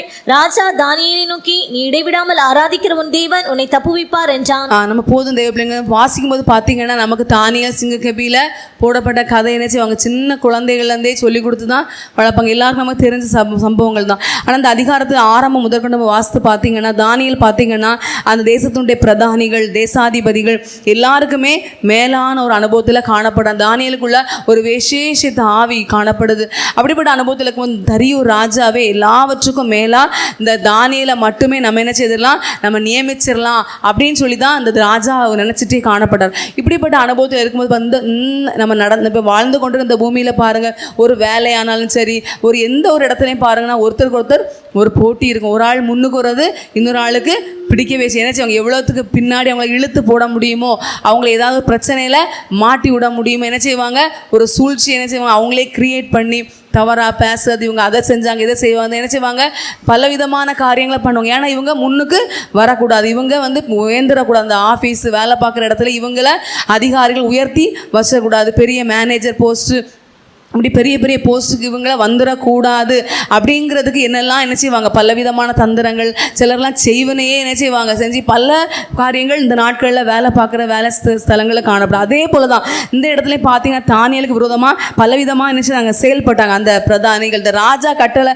போடலாம் அந்த பிரதானிகளும் தேசாதிபதிகளும் தான் என்னது இவனுக்கு விரோதமாக ஏதாவது பண்ணணும், இவனை வந்து பெரிய ஆளை இன்னும் தேசத்துக்கே ராஜாக்கு அடுத்த ஸ்தானத்தை இவன் வந்துடுவான், இவனை வந்து வரவே கூடாது அப்படிங்கிற ஒரு அனுபவத்தை இவங்களே பிளான் பண்ணுறாங்க.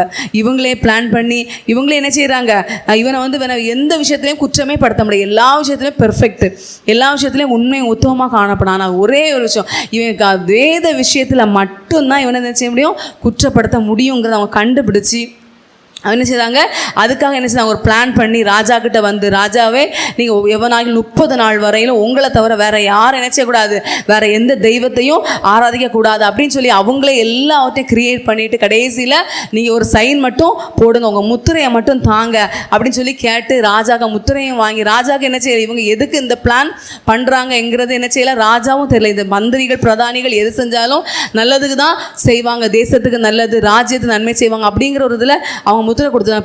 பின்னாடி பார்த்தீங்கன்னா 30 நாள் கழிஞ்சு அவங்க என்ன செய்யாங்க, மறுபடியும் குற்றப்பத்திரிக்கை கொண்டு வராங்க. என்னன்னு சொல்லி பார்த்தீங்கன்னா, ராஜாவே நீங்கள் எப்படி ஒரு அறிக்கை விட்டுருந்தீங்க, அந்த அறிக்கையில் தானியேல் மட்டும்தான் என்ன செய்யலாம், அதுக்கு கீழ்ப்படியலாம், அவன் எப்போதும் போல் அவன் தெய்வத்தை தான் ஜோம் பண்ணுறான், கும்பிடுறான், ஆராதிக்கிறான் சொல்லி என்ன செய்தாங்க சொன்னாங்க. அப்போ ராஜா நீங்கள் என்ன செய்தீங்க, எவனாயில் 30 நாள் வரைக்கும் உங்களை ஆராதிக்கும் வேற யாரையாவது ஆராதிச்சு அவங்க என்ன செய்யணும், சிங்க கெபியில போடப்பட வேண்டும் அப்படின்னு சொல்லி ஒரு கட்டளை நீங்கள் போட்டிருக்கீங்க. அது என்ன செய்யக்கூடாது, மாற்றப்படக்கூடாது. நம்ம வாசித்தது போல் இந்த கட்டளை எந்த தாக்கீதும் கட்டளையும் மாற்றப்படக்கூடாது என்பது மேதியருக்கும் பெர்சியருக்கும் பிரமாணமாக இருக்குது என்று அறிவி. ராஜாவுக்கே என்ன செய்தாங்க இவங்க சொல்லி கொடுக்குறாங்க, இப்படிலாம் இருக்குது, நீங்கள் என்ன செய்யக்கூடாது, மாற்றக்கூடாது. ஏன்னா ராஜாவுக்கு தானியமின் மேலே ஒரு அன்பு கரிசனை உண்டுங்கிறது என்ன செய்யும் அந்த அதிகாரிகளுக்கு தெரிந்து என்ன செய்கிறாங்க, நீங்கள் மாற்றப்படக்கூடாதுன்னு சொல்லி ராஜா கிட்டே சொல்லி ராஜா என்ன செய்கிறாரு, முத்திரையை கொடுத்து நீங்கள் போட்டுருங்கன்னு சொல்கிறாரு. அப்படிலாம் சொன்னாலும் பாருங்கள், அந்த ராஜா என்ன சொல்கிறாரு, அந்த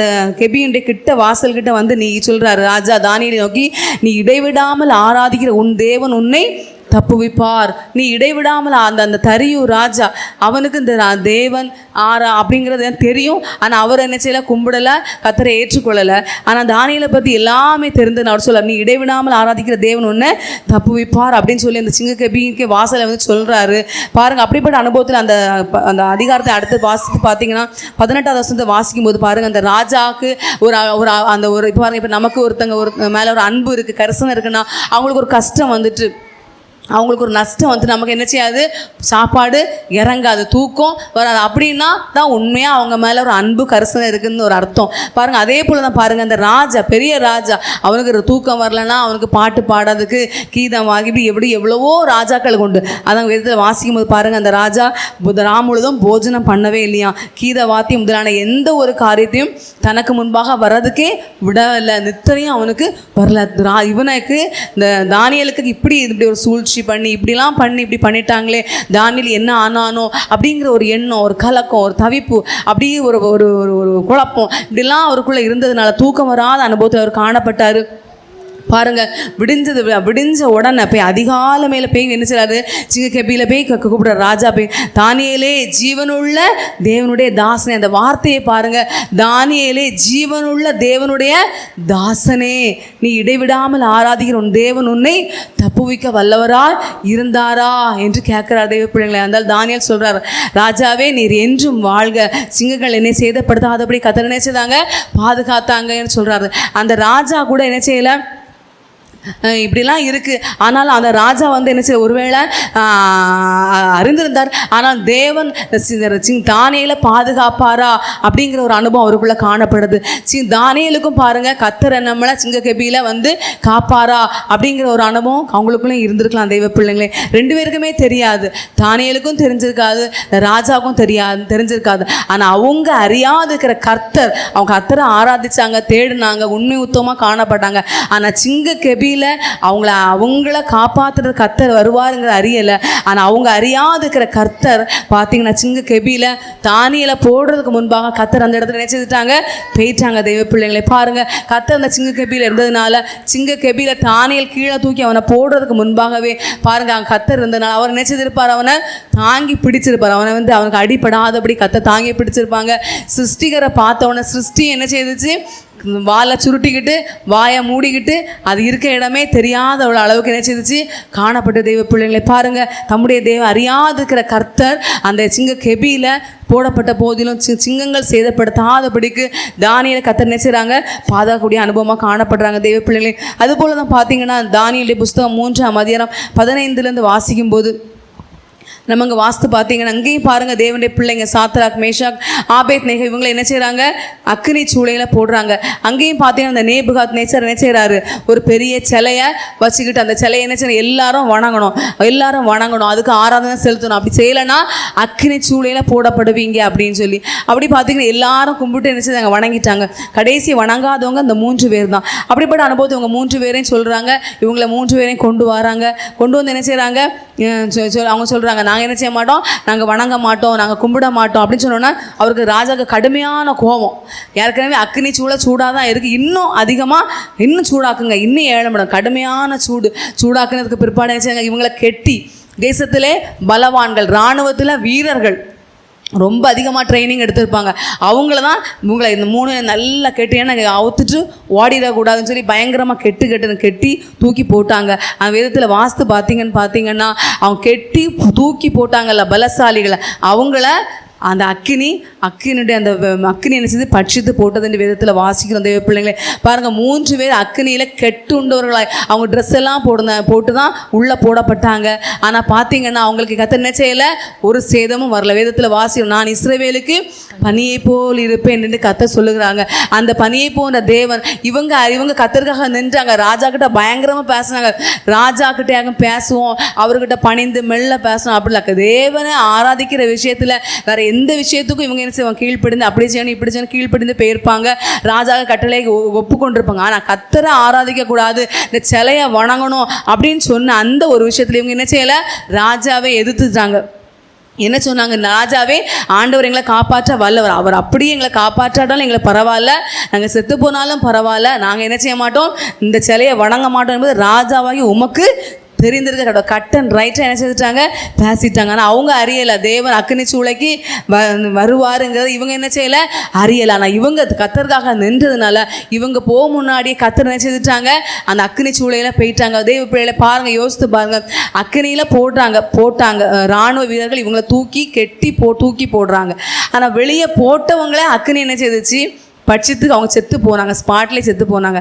தூக்கி உள்ளே போடப்பட்டவங்களுக்கு ஒன்றுமே ஆகலை. தெய்வ பிள்ளைகள் பாருங்கள், ஆண்டவர் இஸ்ரவேலுக்கு பனியை போல் இருப்பேன்னு சொன்ன தேவன் உள்ளே என்ன செய்துட்டாங்க, பனியை போன்ற ஒரு அனுபவத்தை கர்த்தர் மாற்றிட்டாங்க. அதனால தான் வெளியே நின்றவங்களுக்கு அக்கினி பட்சித்து போட்டது, உள்ளே இருக்கவங்களுக்கு ஒன்றுமே சேதம் ஆகலை. உள்ளே தூக்கி போடப்பட்டது 3 பேர் கட்டி போட்டாங்க.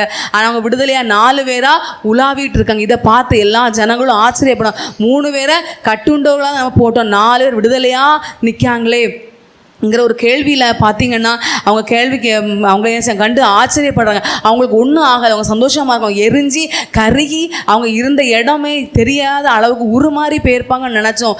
எலும்பு கூட தான் கிடக்கும்னு நினச்சோம். இவங்க அழகாக சூப்பராக நிற்காங்களே சொல்லி பார்த்து ஆச்சரியப்பட்டு கூப்பிடுறாரு.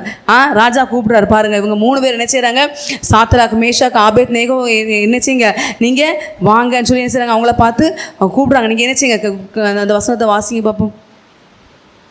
26வது வசனம். அப்பொழுது நேபுகாத்நேச்சார் எரிகிற அக்னி சூளையின் வாசல் அண்டைக்கு வந்து, உன்னதமான தேவனுடைய தாசனாகிய சாத்ராக் மேஷாக் ஆபேத்நேகோ என்பவர்களை நீங்கள் வெளியே வாருங்கள் என்றான். அப்பொழுது சாத்ராக் மேஷாக் ஆபேத்நேகோ என்பவர்கள் அக்னியின் நடுவிலிருந்து வெளியே வந்தார்கள். பார்த்தீங்களா, இந்த ராஜா இப்போ என்ன செய்றாரு, அவங்கள மரியாதையாக கூப்பிடுறாரு. ஃபஸ்ட்டு என்ன பயங்கரமாக கோவத்தில் தூக்கி போட்டிருப்பாங்க. ஆனால் இப்போ மரியாதையாக கூப்பிட்டோன்னா பாருங்கள், வெளியே அக்னிக்குள்ளேருந்து வெளியே வராங்க. அப்பவும் அவங்களுக்கு ஒன்றுமே செய்யல.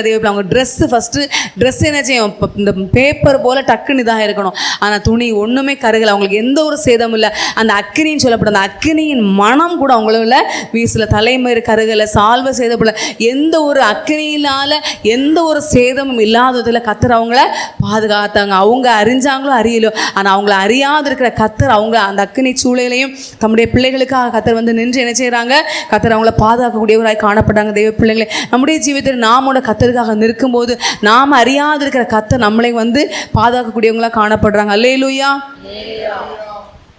7வதாக நம்ம வாசித்து பார்க்கும்போது 2 ராஜாக்களுடைய புஸ்தகம் 6ஆம் அதிகாரம் 17வது வசனம் வாசிக்கும்போது, 2 ராஜாக்கள் 6:17 வாசிக்கும்போது, அப்பொழுது எலிசா விண்ணப்பம் பண்ணி, கர்த்தாவே, இவன் பார்க்கும்படி இவன் கண்களை திறந்தருளும் என்றான். உடனே கர்த்தர் அந்த வேலைக்காரன் கண்களை திறந்தார். இதோ, எலிசாவை சுற்றிலும் அக்கினிமயமான குதிரைகளாலும் ரதங்களாலும் அந்த மலை நிறைந்திருக்கிறதை அவன் கண்டான். இங்கே நம்ம வாசிக்கிறோம் பாருங்க தெய்வ பிள்ளைகள், எலிசா தீர்க்கதரிசி ஒரு பெரிய தீர்க்கதரிசியாக காணப்படும். அவரால் பயங்கரமான அற்புதங்களும் அதிசயங்களும் பயங்கரமான காரியங்கள் நடந்துக்கிட்டு இருக்குது.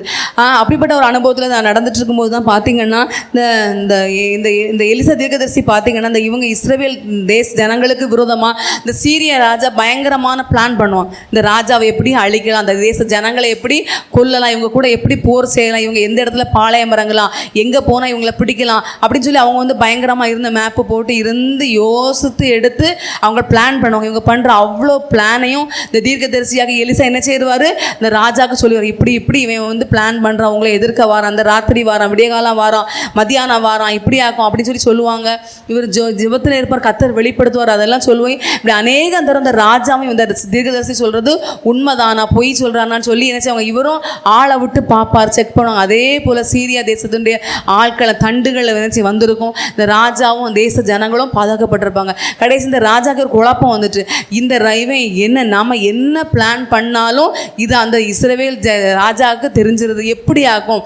அவங்களில் யாராவது நமக்கு உளவாளிகள் அங்கே இருக்கீங்களா, எனக்கு சொல்ல மாட்டீங்களா அப்படின்னு சொல்லி இந்த ராஜா ஆதங்கத்தோடு கேட்குறாங்க. அப்போ அவங்க உள்ளவங்க சொல்கிறாங்க, இங்கே யாருமே கிடையாது உளவாளிகள். ஆனால் அந்த தேசத்தில் இந்த எலிசா எங்கள் தீர்க்கதரிசி இருக்கான்ல, அவன் தான் அவ்வளோதையும் நீங்கள் பள்ளி அறையில் பேசக்கூடியதை கூட சொல்லி கொடுத்துருவான். அவன் தான் ஒரு மெயின் ஆள். அவனால தான் நீங்கள் என்ன செய்ய முடியல, உங்களால் அந்த தேசத்தை ஒன்றுமே செய்ய முடியலை அப்படின்னு சொல்கிறார். இதை கரிஞ்ச உடனே அந்த ராஜா என்ன செய்கிறாரு, கண்டிப்பாக அந்த எலிசா தீர்க்கதரிசியை உயிரோடே பிடிக்கணும், விடவே கூடாதுன்னு சொல்லி அந்த தேசத்துடைய தண்டுகள் எல்லாம் என்ன செய்யுது, தேசத்துடைய அவங்க எல்லாரும் என்ன செய்கிறாங்க, வந்து பலத்த இராணுவ வீரர்கள் இராணுவம் எல்லாம் வந்து நிற்கி இவங்க இந்த எலிசா மலையில தான் என்ன செய்றாங்க, அவங்க இருக்கிறாங்க, அவரும் அவருக்கு வேலைக்காரங்களும். பாருங்க, இந்த எவ்வளவோ இந்த எலிசா தீர்க்கதரிசி எவ்வளவோ அற்புதங்களை அதிசயங்களை செஞ்சுருக்கிறாங்க. அப்படி எவ்வளவோ காரியங்களை செஞ்சுருக்காங்க. கூட இருக்க வேலைக்காரனுக்கு கண்டிப்பாக தெரிஞ்சிருக்கும். ஆனால் பாருங்கள், இந்த ராத்திரி இவங்க சுற்றி என்னச்சுங்க, இந்த தேசத்தின் இந்த இராணுவ வீரர்களெல்லாம் வந்து பயங்கரமாக நிற்கிறாங்க. இதை காலையில் அதிகாலம் வெளியே போன வேலைக்காரன் பார்த்துட்டாரு, பயந்துட்டார். இதை வந்து சொல்கிறாரு, பாருங்கள் நம்ம நம்ம நம்ம முடிஞ்சு நம்ம கதை முடிஞ்சு இப்படி இராணுவ வீரர்கள்லாம் வந்து நிற்காங்க. அதனால் இவர் சொல்கிறார், நீ பயப்படாத, அவங்க கூட இருக்கிறவர்களை பார்க்கிலும் நம்மோடு இருக்கிறவர்கள் அதிகம். இந்த எலிசா தீர்க்கதரிசி அநேக காரியங்கள் தெரிஞ்சு, ஆனால் அவன் அறிந்து கொள்ளலை. அவன் அறியாதிருக்கிற கர்த்தர் அவங்க கூட இருக்கிறார் என்பது அந்த வேலைக்காரன் என்ன செய்யலை, அறிந்து கொள்ளலை. தெய்வ பிள்ளைங்களே, அப்போ அந்த எலிசா தீர்க்கதரிசி ஆண்டோட ஜோமன், ஆண்டவர் இவன் பார்க்கும்படி இவன் கண்களை திறந்துடணும் அப்படின்னு சொல்லி ஜெபிக்கும் போது பார்த்தீங்கன்னா, அவங்கள சுற்றிலும் எலிசாவை சுற்றிலும் அக்னி மயமான குதிரைகளாலும் ரதங்களாலும் அந்த மலை நிறைந்திருக்கிறத அவன் கண்டான். அவங்க சும்மா சாதாரண இராணுவ வீரர்கள் தான். இங்கே பார்த்தீங்கன்னா அக்னிமயமான குதிரை, அக்னிமயமான ரதம் வந்து அவங்கள சுற்றி சூழப்பாளையம். இவன் வந்து பயந்துட்டான். சீரியா தேசத்துடைய இராணுவர்களை பார்த்து இந்த வேலைக்காரன் பயந்துட்டான். ஆனால் கர்த்தர் கண்களை திறந்த போது பார்த்தீங்க, இவங்களை சுற்றி பயங்கரமான பாதுகாப்பை கர்த்தர் இருக்கிறத பாருங்க தெய்வ பிள்ளைங்களை. அந்த வேலைக்காரனை என்ன செய்யல, கர்த்தரை அறிந்து கொள்ள, அவன் அறியாதுக்கிற கர்த்தர் இப்படியே நம்முடைய தெய்வ பிள்ளைகளை பாதுகாக்கிற ஒரு நன்மையை அவன் பெற்றுக்கொள்கிற அனுபவத்தை பார்க்க தெய்வ பிள்ளைங்களே. இப்படியாக நம்முடைய வாழ்க்கையில கூட நம்முடைய அறியாதுக்கிற கர்த்தர் நம்முடைய வாழ்க்கையில் தீமைகள் வந்திருக்குதா, இல்லை நமக்கு நன்மைகள் வந்திருக்குதா என்பதை நாம் அறிந்து கொள்ள வேண்டியது, நம்முடைய ஜீவிதத்தை ஆராய்ந்து பார்த்து நாம் அறிந்து கொள்ள வேண்டியது அவசியமாய் காணப்படுது. அல்லேலூயா. இது அந்த வசனத்தை வாசிங்க. யோவான் சுவிசேஷம் ஆரம்பத்தில் வாஸ்த வசனம். யோவான் அவர்களுக்கு பிரதியுத்தரமாக, நான் ஜலத்தினாலே ஞானஸ்நானம் கொடுக்கிறேன், நீங்கள் அறியாதிருக்கிற ஒருவர் உங்கள் நடுவிலே நிற்கிறார். நீங்கள் அறியாதிருக்கிற ஒருவர் உங்கள் நடுவே நின்று கொண்டு, இன்றைக்கும் நாம் அறியாதிருக்கிற கர்த்தர் நம்ம மத்தியில் நின்று கொண்டிருக்கிறாங்க. அவர் எதுக்காக நின்று கொண்டிருக்கிறாங்க அப்படின்னு சொல்லி பார்த்தீங்கன்னா, லூக்கா சுவிசேஷம் 7ஆம் அதிகாரம் 11வது வசனத்தில் வாசித்து பார்க்கும்போது, லூக்கா 7:11 வாசிக்கும் போது அங்கே வாசிங்க. மறுநாளிலே அவர் நாயின் என்னும் ஊருக்கு போனார். அவருடைய சீஷர் அநேகரும் திரளான ஜனங்களும் அவருடனே கூட போனார்கள். அவர் ஊரின் வாசலுக்கு சமீபித்த போது மரித்து போன ஒருவனை அடக்கம் பண்ணும்படி கொண்டு வந்தார்கள். அவன் தன் தாய்க்கு ஒரே மகனாயிருந்தான், அவளோ கைம்பெண்ணாயிருந்தாள். போதும் தேவ பிள்ளைகளை நம்ம வாசிக்கும் போது பாருங்க, அந்த நாயனூர் என்ற ஊர், அந்த ஊருக்கு கர்த்தர் போகும்போது எதிராக பார்த்தீங்கன்னா ஒரு விதவை, அவளுக்கு புருஷனும் இல்லை, அவளுக்கு இருந்தது ஒரே ஒரு பையன், நம்பிக்கைக்குரிய ஒரே ஒரு பையன். அவள் அழுது கொண்டே வர வெகு ஜனங்கள் அவங்க கூட வந்தாங்க. பாடையை தூக்கிட்டு அடக்கம் பண்ணும்படி அவங்க கொண்டுட்டு போகக்கூடிய வழியில் கர்த்தர் பார்க்குறார். அவருடைய நிலவரத்தை ஆண்டவர் பார்த்து பார்க்கிறாரு, நிற்கிறாரு. என்ன அவர் பார்த்த மாத்திரம், நின்று கொண்ட மாத்திரத்தில் அவர் எதுக்காக நின்றன்னு சொல்லி பார்த்தீங்கன்னா, அந்த விதவையின் கண்ணீரை துடைக்கும்படியா. அவளுடைய கண்ணீர் எப்படி துடைக்கப்பட முடியும்? அவருடைய மகனை பாடையை கர்த்தர் தொட்டார். உடனே அவன் மரித்தவன் உட்கார்ந்து பேசினான் என்று பார்க்கும் தேவ பிள்ளைகள். இன்றைக்கும் கர்த்தர், நாம் அறியாத இருக்கிற கர்த்தர் நின்று கொண்டிருக்கிறாங்க. எதுக்குன்னு சொல்லி பார்த்தீங்கன்னா, விதவையின் கண்ணீரை துடைக்கும்படியா கர்த்தர் நின்று கொண்டிருக்கிறார். ரெண்டாவதாக பார்த்தீங்கன்னா, அப்போஸ்தலர் நடவடிக்கைகள் 9ஆம் அதிகாரத்தில் வாசித்து பார்க்கும்போது அங்கே பார்த்தீங்கன்னா, தமஸ்குவுக்கு போகிற வழியில், சவுல் பெயருக்கு வழியில் கர்த்தர் நின்று கொண்டிருக்கிறார். எதுக்காக நின்று கொண்டிருக்கிறான்னா, அவன் போகிற வழியில் அவனுடைய ஜீவியத்தை மாற்றி அமைக்கணும், அவனை சந்திக்கணும், அவனை கர்த்தருடைய பிள்ளையா அவனை மாற்றும்படியா கர்த்தர் நின்று கொண்டிருக்கிறார். மூன்றாவதாக பார்த்தீங்கன்னா, கர்த்தர் எதுக்காக நின்று கொண்டிருக்குன்னு சொல்லி பார்த்தீங்கன்னா, நூற்றுக்கு அதிபதியுடைய மகளை சுகத்தை கொடுக்கும்படியாக கர்த்தர் நினைச்சாங்க நின்று கொண்டிருக்கிறாங்க. தெய்வ பிள்ளைகளை பார்த்தீங்கன்னா, ஒரு கூட்ட ஜனங்கள் பாருங்கள், ஏசப்பாவை சுகத்தை பெற்றுக்கொள்ளும்படியாக அவரை கூப்பிட்றாங்க. வாங்க, எங்கள் குழந்தைக்கு மரித்து போய் ரொம்ப வியாதியாக இருக்கா, வியாதியில் அவள் செத்து போயிடுவான் நாங்கள் நினைக்கோம். நீங்கள் என்ன செய்யுங்க, பிள்ளையை வந்து என்ன செய்யுங்க, சுகத்தை தாங்கன்னு சொல்லி கூப்பிட்டுட்டு வராங்க. வரக்கூடிய வழியிலே பார்த்தீங்கன்னா, குழந்தை இறந்து போச்சு, பிள்ளை இறந்து போயிட்டு. அப்போ சொல்கிறாங்க, பிள்ளை மறிச்சிட்டு.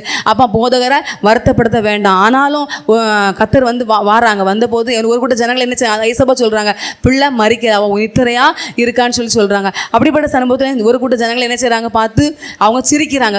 பிள்ளை செத்து போச்சு, இவர் உறங்கிட்டு இருக்கான்னு சொல்கிறான்னு சொல்லி நகைச்சாங்க. ஏன் அவங்க நகைச்சாங்க? கத்தருடைய காரியத்தை அவங்க அறிந்தாங்களோ அறியலையோ, ஆனால் அவங்க கத்தர் அந்த இடத்துல அறியாத கத்தர் என்ன செஞ்சாங்கன்னு பார்த்தீங்கன்னா, அந்த நகைத்த ஜனங்கள் வெட்கப்படும்படியா அந்த பிள்ளையை நினைச்சுதாங்க உயிரோடு எழுப்பக்கூடியவங்கள கத்தர் நினைச்சதாங்க அந்த இடத்துல நின்று கொண்டு கிரியை செய்கிற அனுபவத்தை பார்க்கும் தெய்வ பிள்ளைங்களே. அது மாத்திரம் இல்லை, யோவான் சுவிசேஷம் 4:6 வாசித்து பார்த்தீங்கன்னா, அங்கே சமாரிய ஸ்திரீ தண்ணீர் எடுக்கும்படி என்ன செய்யறா அந்த பக்கமாக வந்து கொண்டிருக்கிறா. அங்கே பார்த்தீங்கன்னா அவள் அறியாத ஒரு கர்த்தர் என்ன செய்ய அந்த இடத்துல நின்று கொண்டிருக்கா. அவர் எதுக்காக நின்று கொண்டிருக்கான்னு சொல்லி பார்த்தீங்கன்னா, அவளுக்கு ஜீவ தண்ணீரை கொடுக்க முடியும், என்றென்றைக்கும் தாகமே வராத ஜீவ தண்ணீரை கொடுக்க முடிய கர்த்தர் என்ன செய்கிறாங்க, நின்று கொண்டிருக்கிறாங்க. அது மாத்திரம் இல்லை, 5ஆவதாக பார்த்தீங்கன்னா எருசலேமிலிருந்து எரிகோவுக்கு போகிற வழியில் பார்த்தீங்கன்னா சீசர்கள் என்ன செய்கிறாங்க, துக்கத்தோடி போகிறாங்க. துக்கத்தோடு கவலையோட பாரத்தோட அவங்க போயிட்டு இருக்காங்க. கர்த்தர் எதுக்காக அங்கே நின்று கொண்டிருக்கிறேன்னு சொல்லி பார்த்தீங்கன்னா, ஏசப்பா அப்படிப்பட்ட அனுபவத்தில் அவங்க துக்கத்தோடு கவலையோட பாரத்தோடு இருக்கும்போது எல்லாம் என்ன பண்ணிச்சாங்க, நான் அவங்க கூட இருக்கிறேன் என்பதை அறிந்து கொள்ளும்படி அவங்க கூட சம்பாஷிச்சு அவங்க கூடவே இருக்கிறவராக, அவங்க கூடவே நடக்கிறவராக, அவங்க கூடவே தங்கக்கூடியவங்களாக கர்த்தர் காணப்படுற அனுபவத்தை பார்க்கும் தெய்வ பிள்ளைங்கள். 6ஆவதாக பார்த்தீங்கன்னா, நீங்கள் அறியாதிருக்கிற தேவன் எதுக்காக நின்று கொண்டிருக்கிறேன்னு சொல்லி பார்த்தீங்கன்னா, மத்தேயு சுவிசேஷம் 27:38 வாசிக்கும் போது கர்த்தர் சிலுவையில் தொங்கி கொண்டிருக்க, எதுக்கு தொங்கி கொண்டிருக்கிறான்னு சொல்லி பார்த்தீங்கன்னா, நமக்கு ஒரு ராஜ்யத்தை தரும்படியாக கர்த்தராகிய தேவன் சிலுவையில் தொங்கி கொண்டிருக்கிற அனுபவத்தை பார்க்கும் தெய்வ பிள்ளை. 7ஆவதாக வாசிக்கும் போது யோவான் 20:15 வாசிக்கும். யோவான் 20:15 வாசிக்கும் போது வாசிங்க. இயேசு அவளை பார்த்து, ஸ்திரீயே, ஏன் அழுகிறாய்? யாரை தேடுகிறாய் என்றார். அவள் அவரை தோட்டக்காரன் என்று எண்ணி, ஐயா, நீர் அவரை எடுத்துக்கொண்டு போனதுண்டானால் அவரை வைத்த இடத்தை எனக்கு சொல்லும், நான் போய் அவரை எடுத்துக்கொள்வேன் என்றாள். இயேசு கிறிஸ்து பாருங்க, மரித்து அவரை சிலுவையில் அறைந்து அவங்க இயேசப்பா அடக்கம் பண்ணப்பட்டு என்ன செய்ய உயிரோடு 3ஆவது நாள் உயிரோடு எழும்பியாச்சு. ஆனால் அந்த ஸ்திரீக்கு என்ன செய்யலை, அவங்க ஆயத்தத்தோடு எல்லா பொருட்களையும் ஆயத்தம் பண்ணி தான் என்ன செய்ய கல்லறைக்கு போகிறாங்க. அவங்களுக்கு என்ன செய்யணும், பல காரியங்களை செய்யணும் அப்படின்னு சொல்லி வாசனை உள்ள பொருட்கள் அது இதெல்லாம் எடுத்துகிட்டு நினைச்சாங்க. ஸ்திரீ ஆயத்தத்தோடு போகிறாங்க. அங்கே போகும்போது பாருங்க, அங்கே நிற்கிற தோட்டக்காரன்னு சொல்லி அந்த கல்லறையில் பார்த்தா கல்லறையில் இயேசு கிறிஸ்துவ வச்ச இடத்துல அவர் இல்லை. அப்போ அவங்க கேட்குறாங்க, தோட்டக்காரன் நினச்சி நீங்கள் அவரை எடுத்துகிட்டு போனீங்கன்னா சொல்லுங்கள், நான் போய் அவரை எடுத்துக்கொள்கிறேன்னு சொல்கிறாங்க. அந்தால அவர் சொல்கிறார், ஸ்திரீயே மரியாளேன்னு கூப்பிட்டோன்னு தான் அவருக்கு தெரியுது இது யார், இயேசு கிறிஸ்து தான் சொல்லி சொல்கிறாங்க. அப்போ பாருங்கள், அப்போ நம்முடைய ஜீவிதத்தை கத்த இந்த நாளே அந்த உயிர்த்தெழுந்த இயேசு கிறிஸ்து நின்று கொண்டிருக்கிறார். எதுக்குன்னு சொல்லி பார்த்தீங்கன்னா, நாம் ஆயத்தப்பட்டு வரும்போது நம்மை சந்திக்கும்படி அவர் நம்மை சந்திக்கும்படியே கர்த்தர் நினைச்சாங்க நின்று கொண்டு. அதனால நம்ம கேட்டு சத்தியத்தின் பிரகாரமாக நீங்கள் அறியாதிருக்கிற தேவன் உங்கள் நடுவில் நின்று கொண்டு தேவனை சந்திக்க கர்த்தர் நம்மை தகுதிப்படுத்துவாராக. ஆமென்.